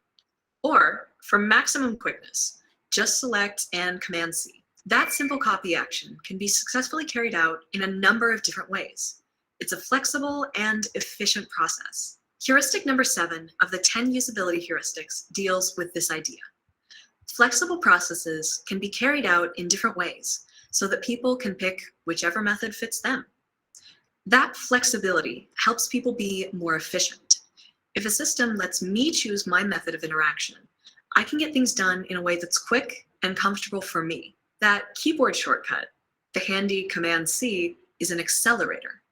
An accelerator is any option or action that speeds up an interaction. Accelerators are there for more experienced users who know a system well and want to make routine tasks go by more quickly. Highly usable systems are flexible enough to be efficient for experts and friendly to newbies. It's important not to overwhelm first-time users with too much information. Don't try to teach them every action on the system in the very first session of use. That's too much to learn all at once. Accelerators are often seen in the wild in work and productivity-related applications. If you work in design, you're likely familiar with the many keyboard shortcuts that help you work in your interface design program of choice more quickly. If you work extensively with data analysis, you're likely very familiar with macros in Excel or Google Sheets. But accelerators can show up just about anywhere. For most of us, Instagram isn't a work-related product, but there's still a hidden accelerator there. If you're a frequent user of the social media app, you may know that you can quickly like a photo by tapping twice on a photo. That's quicker and slightly more efficient than finding and tapping the heart icon. When the 7th heuristic is done well, expert users won't be slowed down by a system that's only built with basic use in mind. New users won't be overwhelmed by an information overload of actions to learn. Right? Interesting principle. That is flexibility and efficiency of use. I think when she gave that example of Instagram, I think that gave a lot in terms of how, that flexibility can be applied in our system. So other than the other shortcuts that we have in applications such as Photoshop, we have quick selection where we type on through our keyboard. So other things that we can try to apply in our application, as example, when we create a mobile application, we can use this kind of gesture that are very common right now. We as a user, for example, like Instagram, when we double click in the photo, it will actually like the photo. So that will give the user the efficiency of instead of searching for the like button and so on, they can actually just double tap on the photo and they will actually like the photo. Other things that we can think of is, for example, like this one is from Sketch design tools. So they have these macros that we can actually, so it allows the user to choose what are the shortcut or features that they want to apply in their toolbar. So it gives the user that efficiency, that flexibility on how they want to use the application, right? So in here, for example, they can actually drag the features into the toolbar on top, and then it will appear, we call it as a personalized toolbar for the user. So this is one of a good sample of flexibility and efficiency of use. I think let's move on to the next number. Number 8 is aesthetic and also minimalist design. One of Jacob's 10 heuristics for interfaces is to use an aesthetic and minimalist design. That heuristic doesn't mean that you have to use a flat design or a monochromatic color palette.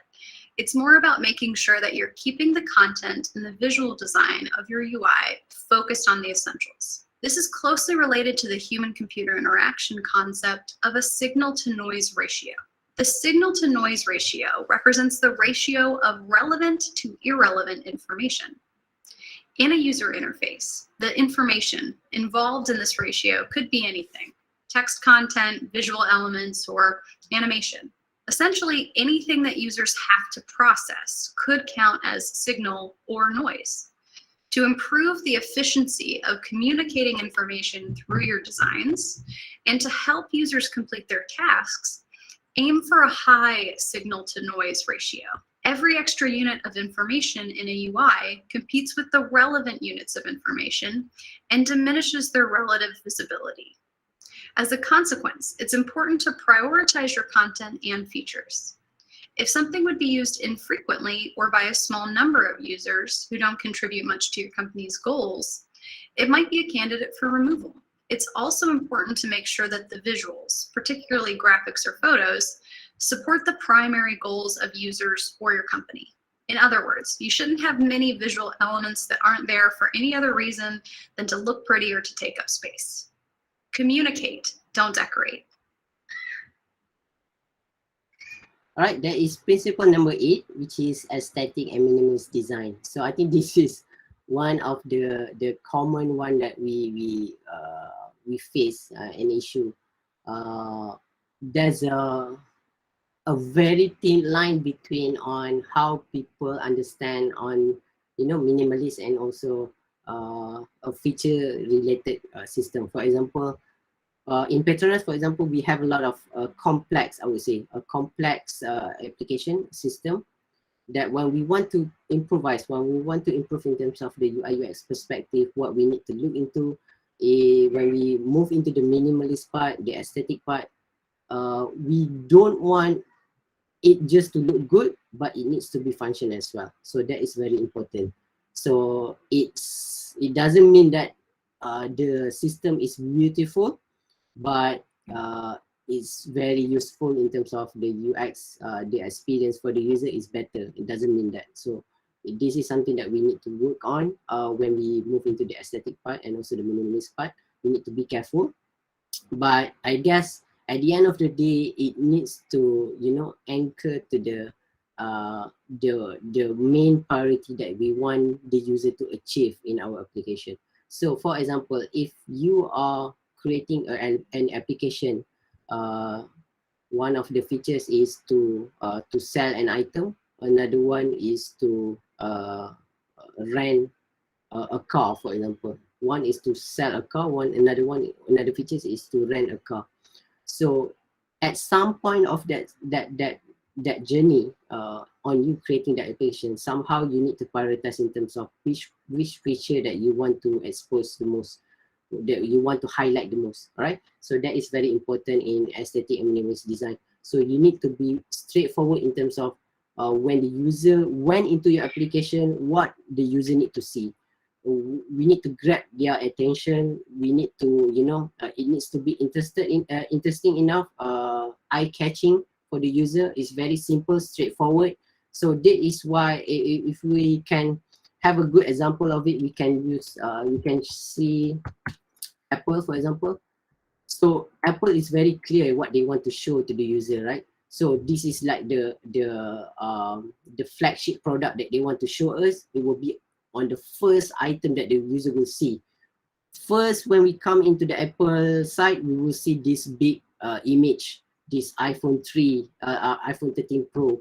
And also on top of it, it doesn't really have any drop down in a way.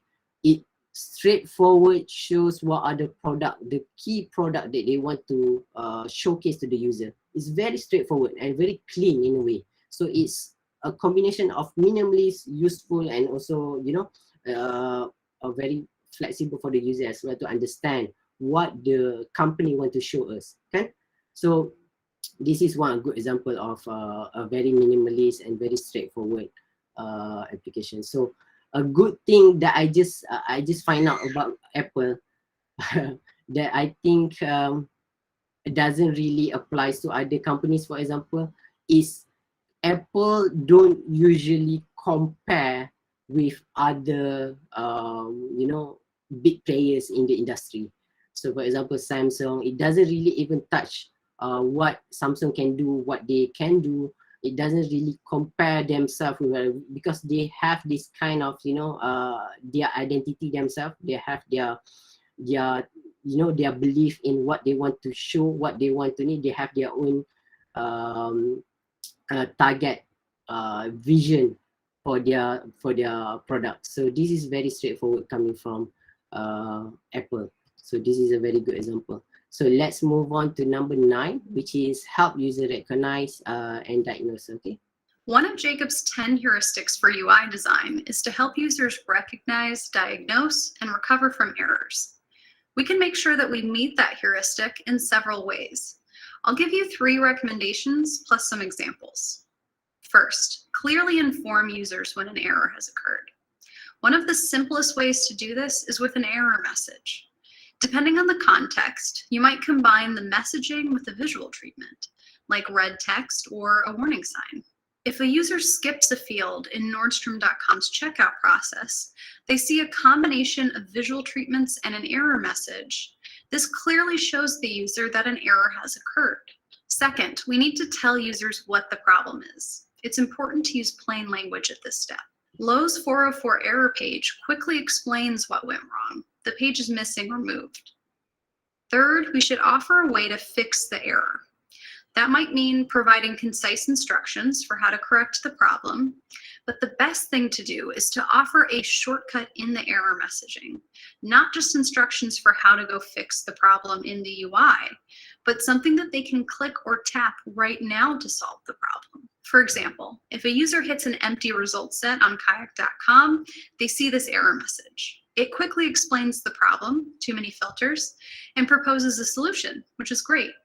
But they take it a step further by providing removable filters right next to the error message, so the user can take action right away. Sometimes the best way to help users recover from errors is to provide an undo function. Gmail does a great job with this. After the user sends an email, it offers the option to undo. And of course, the very best thing we can do to help users recover from errors is to try to come up with ways to prevent those errors in the first place. But that's another one of the 10 heuristics, error prevention. Right, cool. I think this is quite similar with the one that we talked earlier, the undo part, right? So I think another point that she just told us, I think in terms of the language that we use for the user, right? So I think let's move on to the sample here, right? With sorry, this is from MailChimp. MailChimp is a email blast application. So when the user key in a incorrect username, what they actually prompt is actually we couldn't find your account, but what they provide to the user is actually it assists the user on an action, which is if the user want to recover their username, the same goes to the password here. So if the user key in a incorrect password, it will show you, it will tell you that the password is not right, but it also have another step where it offer the user to recover the password. So this is one of the good example for the help user. And I think in terms of the terms, right, when we move to like an error message, for example, it needs to be straightforward. It needs to be something that is beneficial for the user in a way. It should tell the user what is wrong in a way. Kan? We doesn't usually back in the days what they show the user, they only show the error 1 or 404, for example, kan? But instead of doing that, we can make it humanized more, and then we can have a better experience in terms of how the user can understand what is the error all about. We should tell them inside that. It should be so precise, and it should be, it will give another steps of a good experience where we provide the user an option to recover from the error. So either we can ask the user to reload, or going back to the main page, or we want to suggest them to move into another section within that application. So that is one of the other methods, other options, other approach that we can use to help the user recognize, diagnose, and recover from the errors. All right. So the last principle that we are having today is on the help and documentation part. I think let's The 10th principle of Jacob Nielsen's 10 usability heuristics concerns help and documentation. Now, while we as UX designers strive to make products and services as intuitive to use as possible, sometimes users will need help, as interfaces are growing increasingly complex. For example, just think how many different gestures could be used in a single mobile application. While help pages are still helpful, help and documentation can come in many different forms, such as app onboarding pages, walkthroughs, tooltips, popovers, videos, chatbots, web chat, and so on. When applying this principle, consider the following. Is it easy to search for help? Is the documentation focused on the user's task? Does the help documentation list concrete steps to be carried out? Let's look at some examples. Latote.com, a clothing rental company, has a help center where users can search their query as a question, and suggested FAQs populate underneath. The search results are easy to scan as they phrased as a question, which helps users understand easily whether any of the suggested results would be helpful to them. Wayfair, an online home goods site, also has a help center, but you'll notice its search feature isn't as easy to use because there's a 30-character limit on the search field. Also, the auto-suggested results are just pages. The user will have to click on one of these to understand whether their query is answered within, and that's increasing the interaction costs for the user. Help documentation should be focused on the user's task. A great way to do this is to make help contextual, i.e. it's provided as the user performs the task. Skyscanner provides contextual help in the form of a popover. When the user clicks on the destination field, Skyscanner shows the user an option for search, searching by all destinations. This help is timely and focused on the user's task. Lastly, any help documentation should list concrete steps the user should perform. Asana does a nice job of interspersing screenshots on their help pages with visually prominent steps for the user to follow. No user likes having to read documentation, so where possible, provide help in that timely way by thinking about when users might require help performing the tasks. When writing documentation, ensure it's easy to search. Use analytics and insight from usability testing to ensure search performs in the way users expect. Lastly, ensure your documentation has scannable steps, and don't overload your users with unnecessary information. Well, that is the final principle that we are going to talk today. So help and documentation. I think this can be applied. I think a common place where they do this documentation is usually people will do FAQs. They have this chatbot that available all the time. So that is the kind of help and documentation that we can provide to the user, right? So another step forward that we can approach is on the we can assist them along the way. So some of the system where they provide a good experience for the user, they can actually try to identify where the user are struggling at. You know, at the stage, for example, if the user can't make any decision, it can prompt, you know, an indicator saying that having trouble selecting products, or do you want to explore on this category, for example. So that will give another step of help and documentation. The system is smart enough to know whether the user are struggling in any point of our system and suggest what they can do next, the next action that they could take. Another things that we can have a good sample of it is, for example, like Grab. Grab has a very comprehensive FAQs page where is actually very straightforward in terms of what they want to show to the user and how they want to help. So if you see the layout structure, the first thing that they show is on the search bar. So the user can straight away search anything and give a suggestion on it. And also at the below, they have this quick links for the user. And if you can see how they sequence it, it's actually has been prioritized in terms of the importance, the prioritization that they want to have in their company. And especially if something that is involved human life, for example, accident and safety, that should be the main priority, right? So that is how they organize these things. So that is a very good approach from Grab, for example, that we can learn. So I think that should conclude our sharing of that time principle. Just like I mentioned earlier, just to share a bit on how we do the documentation part on heuristic evaluation, kan? So like I mentioned, when we jump into a system and then we have decided in a group saying that we need to do an assessment, a heuristic evaluation for this particular project, before we even do any heavy design, any heavy works on how we want to improve, we will do the heuristic part first.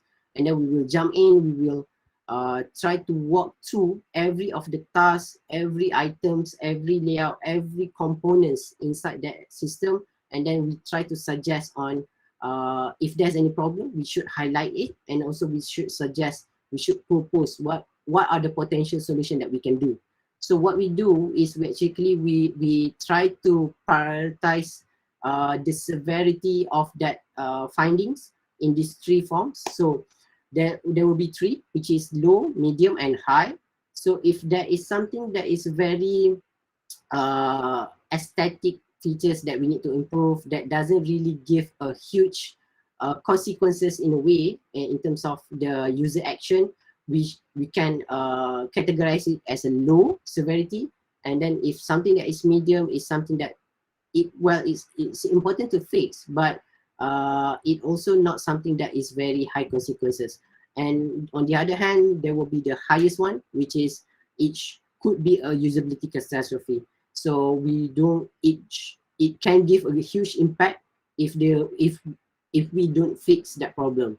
So this is how we categorize our findings during our heuristic evaluation. So this is one of the sample that we did, right? So this is more like a e-commerce system that we have in Petronas. So we pointed out some of the things that we think can improve the user experience, and we also include the recommendation part. We put some number indicator on how many items that we have in each category, for example, and we provide a comprehensive filter system for the application for the user easy to explore on what are the items that they are potentially interested on, right? So this is how we do the reporting part, and then we also we show the user what are the heuristic evaluation that we are touching on. So like for this example, we pointed out that it should be part of the aesthetic and minimalist design part, and also number 5 is on the error prevention, and we finalize it as a severity medium, that we think that it needs to be fixed, but it's not something that is very high consequences in a way, but it's something that important to be fixed. So this is the we have a lot of findings that we do in one report. For example, it will depend on the scope itself. If the system that we are evaluating is a very big system, what we do is to minimize on the involvement from our end, is we try to focus on what area, which module that we want to evaluate first. So we move it stages by stages. So that is how we manage if we are evaluating a big system, because at the moment we don't have a lot of people that are working on this. So we need to make sure that we strategize it properly on how we want to deliver each and every assessment that we did. So this is how we do the heuristic principle in Petronas. So that should be it.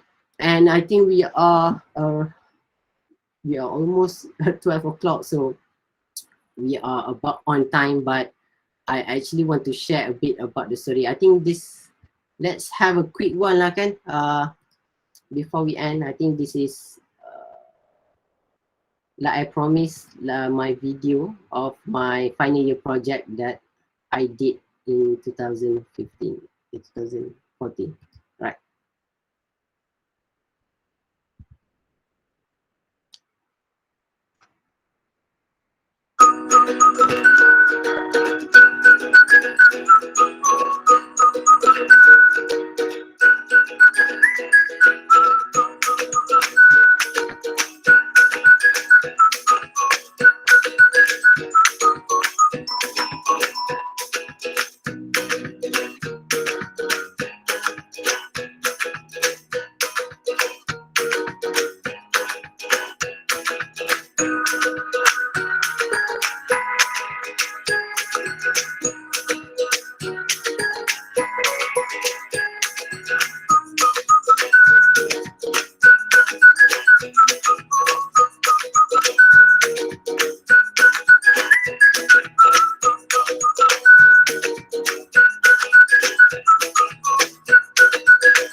Alright, that is my final year project. So just a little bit of story of that. Why I decided, because when I plan on doing my final year project, so early during the defense title event, I already planned, or I want to create like a promotion punya video kan. So this is actually I have done in like 2 or 3 days before the final year presentation. So I fortunately I managed to do it on time. So itu yang macam tengok tu mata hitam kan, macam tak cukup tidur kan. So that is myself and also my friends during that day. I created this video, and then I end up during our presentation day in kita punya apa ni, dewan yang besar kat depan tu, kat bus stop tu. Kita bawa I bawa iMac, and then I show this video, and then at the same time I'm holding my iPad tunjuk dekat orang, bagi tahu, and then I presented my final year project masa tu, and alhamdulillah kita dapat kita menang lah itu projek terbaik untuk multimedia. I think thank you lah Kak Encik Fakir pun ada kat sini kan. Every time I look this video macam ingat balik. But by the way, this is back in 2014 macam tu, and one of the thing that I have decided during that days is I want to create an application, a complete application that is can be released in both App Store and also Play Store. Okay, that is something that is I challenge myself juga lah, because it's not easy to upload a application in App Store back in the days, so susah sikit, tapi I managed to get it done throughout my time on final year project ni kan. So dia dapat release in both Apple and also Android, so I'm very fortunate, very happy of that achievement jugalah during that day. Macam benda ni still baru, masa tu application ni is the thing lah juga kan. So I believe that in your time sekarang ni dah 2021, this will be a very basic punya application lah, yang you say macam alah biasanya apps dia kan. Tapi back in 2014 semua ni, this is the thing lah. So I hope you get inspired on how you want to present your final year project nanti. So you are in your second year right now, so you need to start think of your final year project nanti. So try to make it big lah. Even you do something that is very small, try to make it big. Try to make it something that is very, people will get interested into. Even though it's not something you try to push it, but at the same time you need to prioritize in a way, prioritize on what you want to achieve the most. For example, like myself, I want to make sure that I complete this app first before I even do any of the marketing punya stuff lah, this video ke apa kan. But I managed to put it through. So this is my final year project, first click the mobile DSLR guide. Alright, so I think kita dah nak habis masa ni kan, Dr. Hamdi. Ya, betul. Tapi maybe kejap lah bagi saya dalam boleh. 10 minutes lah kan, kita boleh to share sikit story, maybe to get these people, our student inspired juga lah in a way kan. So boleh. Just to share a bit another story, after the success of my final year project ni kan, why I think sampai sekarang ni I rasa the final year project is the most important period that you guys should focus at during your student life. Myself, I'm not actually an excellent student in a way.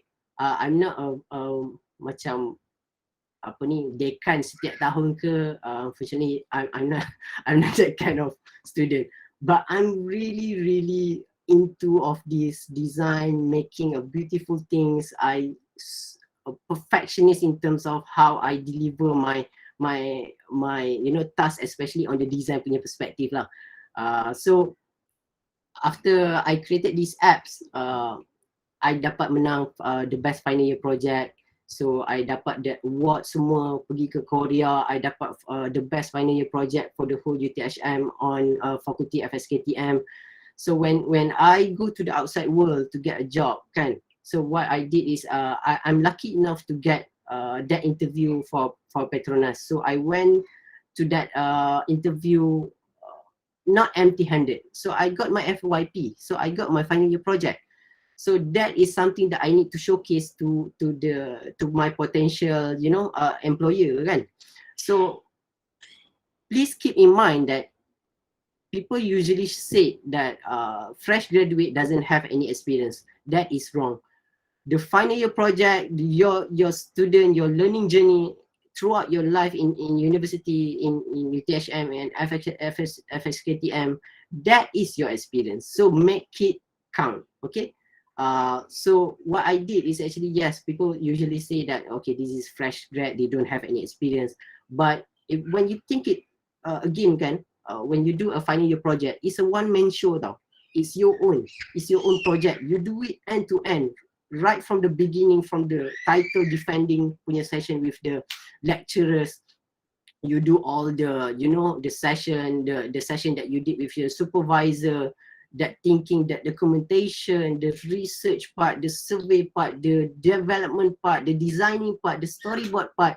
So that is actually your experience. So you need to showcase that experience during your time when you want to get your career punya starting kan. So what I did back then is actually I went to that interview with my final year project, holding my iPad outside the room semua, and I have I gone into the first interview, and I think I do it well. But while waiting for the second interview, like I need to wait for another like 10 minutes back then. But my second interviewer coming in late, so I was waiting outside of the room, very nervous. I remember I was holding my iPad like macam ya Allah kan, macam second interview ni minta ni. So days before tu memang bila I dapat je tahu I dapat interview tu, I semayang hajat, I doa ya Allah pemudahkanlah ya Allah interview ni kan, because I really want to have that position. So while I was waiting for my second interview tu, there is one guy passing by in front of me kan. He want to move into the office punya stage, and then suddenly he stopped, and then he asking me macam, what are you doing here? And then I told him that I was waiting for my second interview sir kan. And then what are you holding there? Can I have a look kan? So this is my final year project sir. Saya bagi mula saya bagi buku kita punya buku buku final year project kan, buku tu. And then dia baca buku kita punya thesis tu, and then dia cakap, oh this is very good, can I see your project kan. And then I show him my iPad, I bagi dia iPad. This is back in 2015 lah. So I bagi iPad, dia pun main, dia pun guna I punya apps tu. And then dia cakap this is very good kan. And then suddenly that HR punya person tu come close to us, and then dia terus tengok dekat HR punya person, and then he suddenly said macam hire him, send him to my room. Lepas tu I pun macam terkejut sebab I tak tahu siapa dia semua, and then I pun macam terpinga-pinga, and then I suddenly asked the HR person that who was it kan, and then she told me that is the COO of Petronas ICT back then, Encik Izwan. So I'm very fortunate to memang rezeki lah, rezeki memang Allah mudahkan. Boleh pula berjumpa masa tu, kebetulan pula interview kedua tu lewat sikit, and then I have managed to meet him. I pun tak kenal dia siapa at start, tapi I try to show him, I try to walk him through my apps juga. So I pun tanya HR person, what should I do next kan, and then just go follow him. I pun follow dia, and then he bring me to that one of the general manager in Petronas back then, Encik Rushdin. And then dia adalah the CODE, Code Center of Digital Excellence punya GM, and then dia cakap this is very good, I want you to be in my team. So I have managed to be in that room with him together with Encik Izwan. And then I remember exactly what Encik Izwan mentioned to me before we end our conversation is, you want to know why I talk to you just now? And then I cakap lah, why sir kan? Lepas tu dia cakap, because you look so smart today with your coat, with your short haircut, with your shiny shoes. That is why I talk to you just now. So I think a good impression of yourself will be good during your interview nanti bila nak minta kerja ke apa kan. Make sure that you are well prepared in everything. So that is a good story. So I dapat kerja in Petronas. So up until today, it has been like 6+ years journey for me so far. So I hope that would inspire you guys in creating a very good final year project during your FYP later on. So make sure you take note on everything that you need to do. Make sure you prioritize everything. Try to focus on what you want to showcase, or what you going to showcase the most during your final year punya project nanti. Okay, I hope that inspire you guys. Let's open a very quick, like maybe 5 to 10 minutes Q&A code. If anyone of you want to ask anything about UI UX perspective before we end this session. Ada tak yang nak bertanya soalan ni kepada kita Cik Zainul? Ya. Pelajar. Hi, can I ask something? Yeah, sure. And your name again? Dura Adibah. Dura Adiba. Okay, Dura. Yes. Go ahead, Dura. Hi.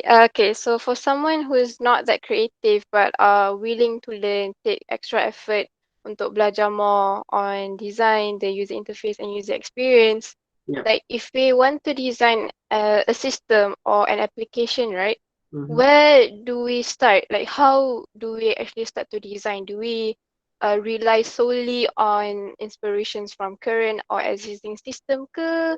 Macam mana? If you have any suggestions? Yeah. Right, good. That's a good question juga. So I think for people that don't have any experience in UI UX or don't have any additional knowledge on designing stuff kan, I think they can actually still be a good because UX is not just about how it looks like, how it operates, how the system operates kan. I think there's a good thing that you mentioned just now. Getting an inspiration from other system is a good way for you to start. To have a comparison on why does it works in other platform. Do that research at the first place. And then another way, when you want to create your own, you have to have a specific focus in mind on what you want to achieve in your project. So that is one thing.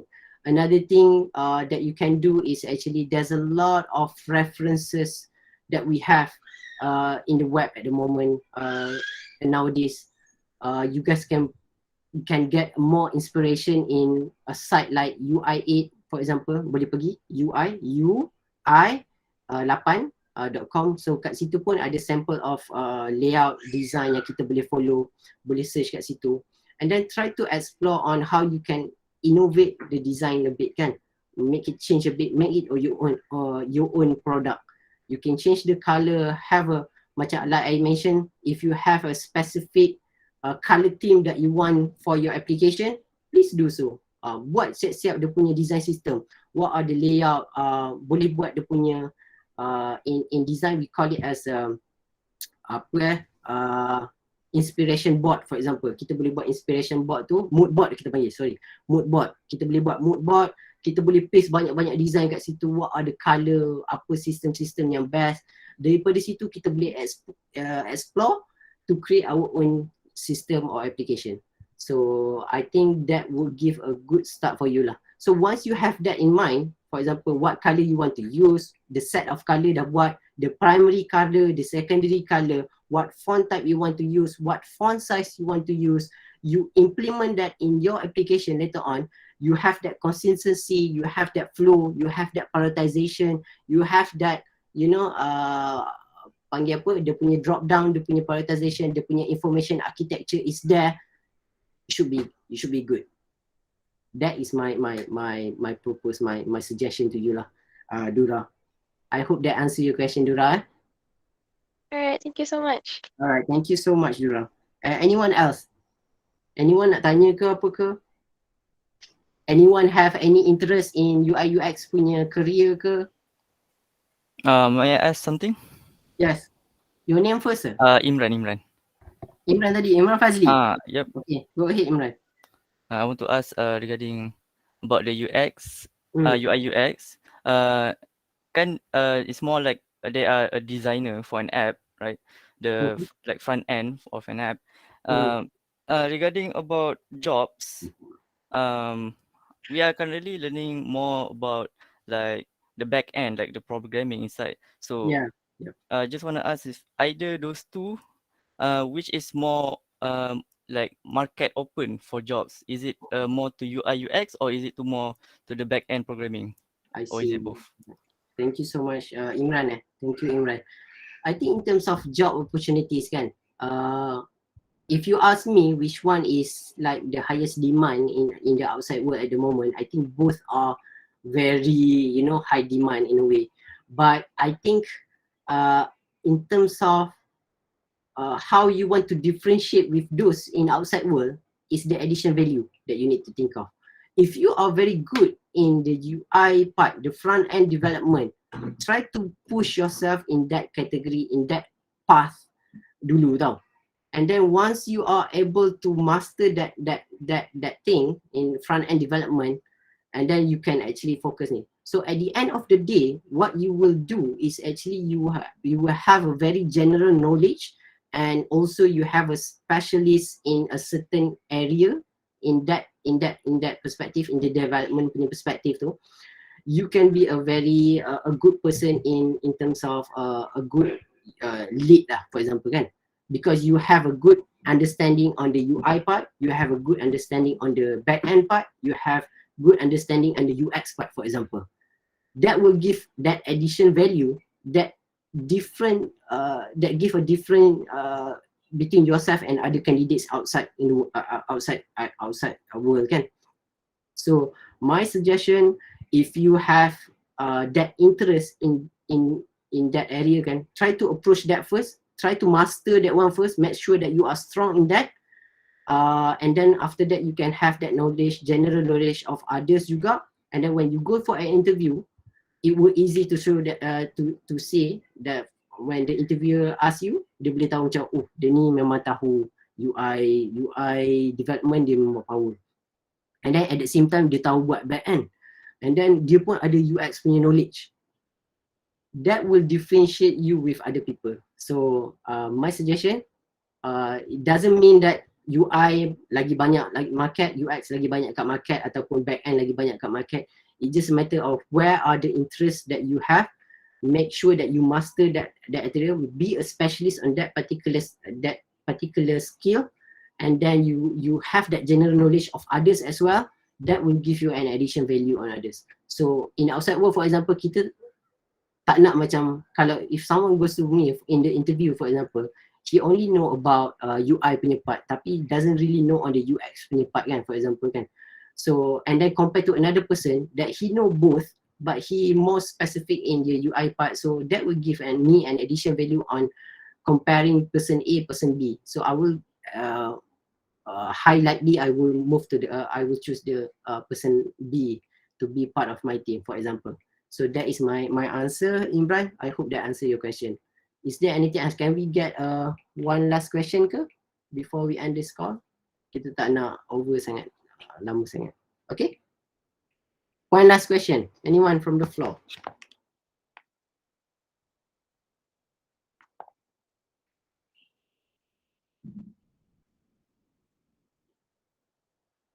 Okay ke?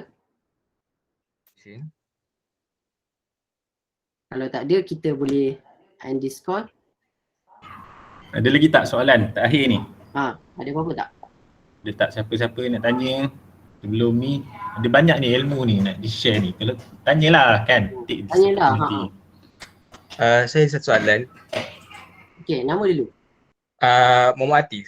Atif, okay Atif. Go ahead Atif. Okay, saya nak tanya, kalau macam saya sekarang ni ambil course BIS, kalau saya berminat nak involve dalam UI UX ni, apa step-step ataupun perkara yang saya perlu buat untuk increasekan value saya kalau saya nak minta kerja dekat company berkaitan dengan UI UX? Alright, faham. Okay, terima kasih Atif Okay, I think just nak share jugalah kan. Back in the days, kita tak ada a specific macam graduates yang daripada UI UX ke apa ke, kita tak ada fokus on that kan. Most of them are from information punya information technology, IT, and then we have a developer, we have people ni. We even have people that from mechanical engineering coming into the UI UX punya part. I have that experience working with that person juga. So at the end of the day, it's not about your yes, it will give an addition value for which courses that you took during your student life. But one thing that would differentiate you between the people, even you can compete with the people who graduate from IT ke, UX ke, UI ke, is on your portfolio. So if you have the interest to move into the UI UX punya path in your career, what you need to start to do is you need to make your portfolio. Try to have a good readings on UI UX. have a good understanding, because there's a lot of methodology that we have in UI UX. We have try to explore on the design thinking punya method, design thinking punya process. We have design sprint. We have you know, the Gestalt principle. We have UX process. We have the research punya part. We have guerrilla research, survey. We have a lot of this term methodology that we can try to learn from the UI UX. And you have that in mind, and at the same time you create your own portfolio. On how you want to create your portfolio, a simple way for you to do your own portfolio, you should start from this. Take a existing application outside world, and then try to improvise it your way. So for example, kita ada paling on lah sekarang ni kan, kita ada MySejahtera. Try ambil MySejahtera apps tu, and then try to make a full case study on how you can improve that MySejahtera, and then make it as your own portfolio. Lepas tu you can upload it somewhere, and that can be part of your portfolio later on when you want to apply job in the outside world nanti. So imagine that you have like 10 or 15 or even 50 application yang you dah try to work or redesign, and then you have a very strong justification on why you design it in a certain way. When you go to the interviewer, when you show that and you apply for that UI UX position, I believe that you're going to have a very good addition value on, you know, because it's not really about on because you are from the BIS, you're from internet punya security ke apa ke, but your portfolio is something that you can showcase during your interview and during your job application. So that would give you an addition value lah. So make sure you have your own portfolio in a way, and then something that you can showcase to the interviewer on what you can do lah. So that is my suggestion, Atif. I think that's conclude for our session today, Dr. Tamdi. Itulah banyak apa yang dikongsikan. Saya pun maaf disconnect, tak boleh masuk tadi sampailah akhir. Tiba-tiba boleh masuk balik, alhamdulillah lah. Kalau tak mungkin closingnya Cik Fakri lah kan. Tapi tak apalah. Saya rasa satu perkongsian yang menarik lah, di mana kita boleh tengok lah actually macam mana subjek HCI ni sendiri membantu untuk mungkin lah nak apply nanti kerja sebagai UI UX punya designer or architect lah kat sini. Satu lagi, saya juga tengok juga pengalaman saya lah mengajar subjek ni juga, saya tengok kadang-kadang tu apa yang student buat time PCI ni pun dia punya level tu dah sampai PSM lah, cuma skop dia kecil kan. Kadang-kadang lebih better dari segi design tu, sebab kita memang fokus kat situ kan. So saya punya experience tu saya tengok kadang-kadang much better than PSM punya level, tetapi skopnya kecil lah, tak boleh lah nak dibandingkan kan. So boleh take the opportunity ni yang awak belajar sekarang ni, kemudian expand dia dekat PSM level, kemudian jadikan your PSM level tu macam saya cakap tadi lah, bukan saya cakap, macam Cik Zainul tadi cakap, itu dijadikan sebagai dia punya nak apply jobs nanti. Mungkin UX UI tu buat portfolio, beberapa portfolio pula, tambah pula dengan benda tu. Itu kalau berminat lah. So kita dah nampak satu set lagi, kalau kita nak ke arah sini, apa perlu kita buat, apa yang kita boleh grab dari sekarang ni, dari HCI punya subjek ni, kita nak bring ke mana selepas tu, next step, and then so on, you punya future punya job lah, direction. So saya rasa perkongsian pada pagi ni lah, ni dah dekat tengah hari kan, sangat bermanfaat lah untuk semua pelajar. Sekali lagi saya ucapkan ribuan terima kasih kepada ex-alumni kita sendiri, Cik Zainul Naim, yang sekarang dah works dah berapa tahun ni dekat Petronas? 6 years plus dah, dah 6 tahun lebih tu, So banyak dia punya experience yang dia dah share. Okay, sebelum kita tamatkan, saya minta kita tangkap gambar lah So boleh Dr. Hamli, before kita end the session, I actually dah prepare okay, boleh. So I nak bagi 2 t-shirt Petronas, OG Culture t-shirt ni, to two of the most yang banyak interaction dengan saya hari ni lah. So nanti give your, somehow kita boleh try to communicate, maybe boleh give your information to Dr. Ann ke, and then nanti saya boleh contact you guys personally, and kita boleh try to adjust dia punya size and also delivery punya option. Okay? Siapa tu yang dapatnya? Itulah, saya nak bagi, there's a few people yang interact with me today, so I would like thank you all, tapi I tak dapat bagi semua. So kita ada Eva, Madiana, kita ada Imran Fazli, kita ada Syahir, kita ada Jonathan, kita ada Lokman, kita ada Dura, kita ada Atif. So I nak bagi hari ni dekat dua, one of the earliest punya participant yang banyak tanya soalan tadi is Syahir dengan Jonathan. So Syahir dengan Jonathan, nanti make sure you give your details, your number to Dr. Ann. Nanti I try to reach out to you both of you lah nanti. Okay? So, untuk Syahir dengan Jonathan tu boleh bagi you punya details dekat pensyarah masing-masing lah. Mungkin kadang-kadang pensyarah dia ada ramai kan. Nanti mungkin pensyarahnya bukan Dr. N ke, bagi dekat pensyarah masing-masing. Nanti saya kalau contohnya bawah saya ataupun pensyarah lain, dia orang akan forwardkan ke Dr. N. Yes. Macam itulah dia punya hierarki dia nanti. Okay. Okay.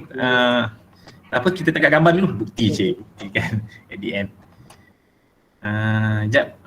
Tutup presentation ni nak get the full punya. Okay. Masing-masing minta pelajar buka kamera kalau yang dah ready. Minta yang lain pelajar buka kamera je sekejap je.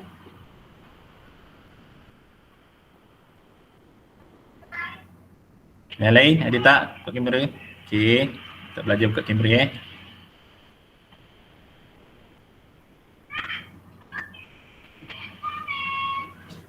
Sekejap kita masih tunggu lagi pelajar buka kamera. Ada yang dah live lah. Itulah ada yang dah live. Kecewa tu tak dapat baju. Ada lagi tak nak buka kamera ni? Okay, kita tangkap mana ada lah. Tangkap mana ada lah, okay. So kita tangkap 1, 2, 3. Sekejap, saya masukkan dulu tengok takut okay, tak ada kan.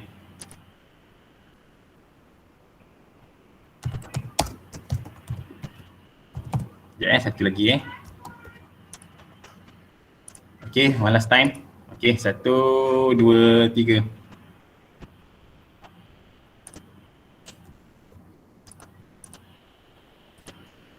Okay, rasanya itu sahajalah kot. Encik Zainul ada kata-kata terakhir mungkin? Saya nak ucapkan terima kasih lah. Terima kasih kat FSKTM, pihak FSKTM yang sudi invite saya untuk bagi talk pada hari ini. Terima kasih banyak-banyak, saya hargai sangat-sangat. Macam saya selalu cakap yang saya susah sikit nak tolak permintaan pelawaan daripada pihak FSKTM kalau ajak saya sebab macam saya cakap FSKTM tu very close lah to my heart kan. Macam saya consider my time during my time at FSKTM is a very crucial time for me. Terima kasih banyak-banyak. Terima kasih Encik Fakri. Okey Encik Fakri? Encik Fakri okey ya? Okey, alhamdulillah. Terima kasih. Okey, alhamdulillah sihat ah. Okey, nanti datang Johor jangan lupa. Oh, baik. Nanti sampai sana. Okay, terima kasih banyak Encik Hamdi, Dr. Hamdi. Terima kasih banyak barisan lecturer. Terima kasih student-student for making your time. I hope you gain something for today and I hope you all the best. I believe maybe one day one of you will actually join my team. We can work together. Siapa tahu kan? Okay. Betul. Banyak-banyak Dr. Hamdi. Itu saja daripada saya. Okay, saya pun mewakili kat sini koordinator lah Dr. N. Sebab dia tak dapat hadir sebab tak dapat hadir atas sebab tertentulah mengucapkan ribuan terima kasih kepada Zainul Naim sendirilah, alumni kita kerana sudilah meluangkan masa pada hari Sabtu ni kan. Saya faham kadang hari cuti dia takes time dia juga. Pelajar-pelajar juga saya ucapkan terima kasih kerana sudi hadir juga. Takes your time tapi bagus awak dapat hadir ni, perkongsian yang saya rasa agak bagus lah untuk awak buka minda tengok apa yang awak boleh pergi selepas ni untuk kerja lah job sana. Saya rasa setakat itu saja saya akhiri dengan tasbih kifarah dan surah An-Nas.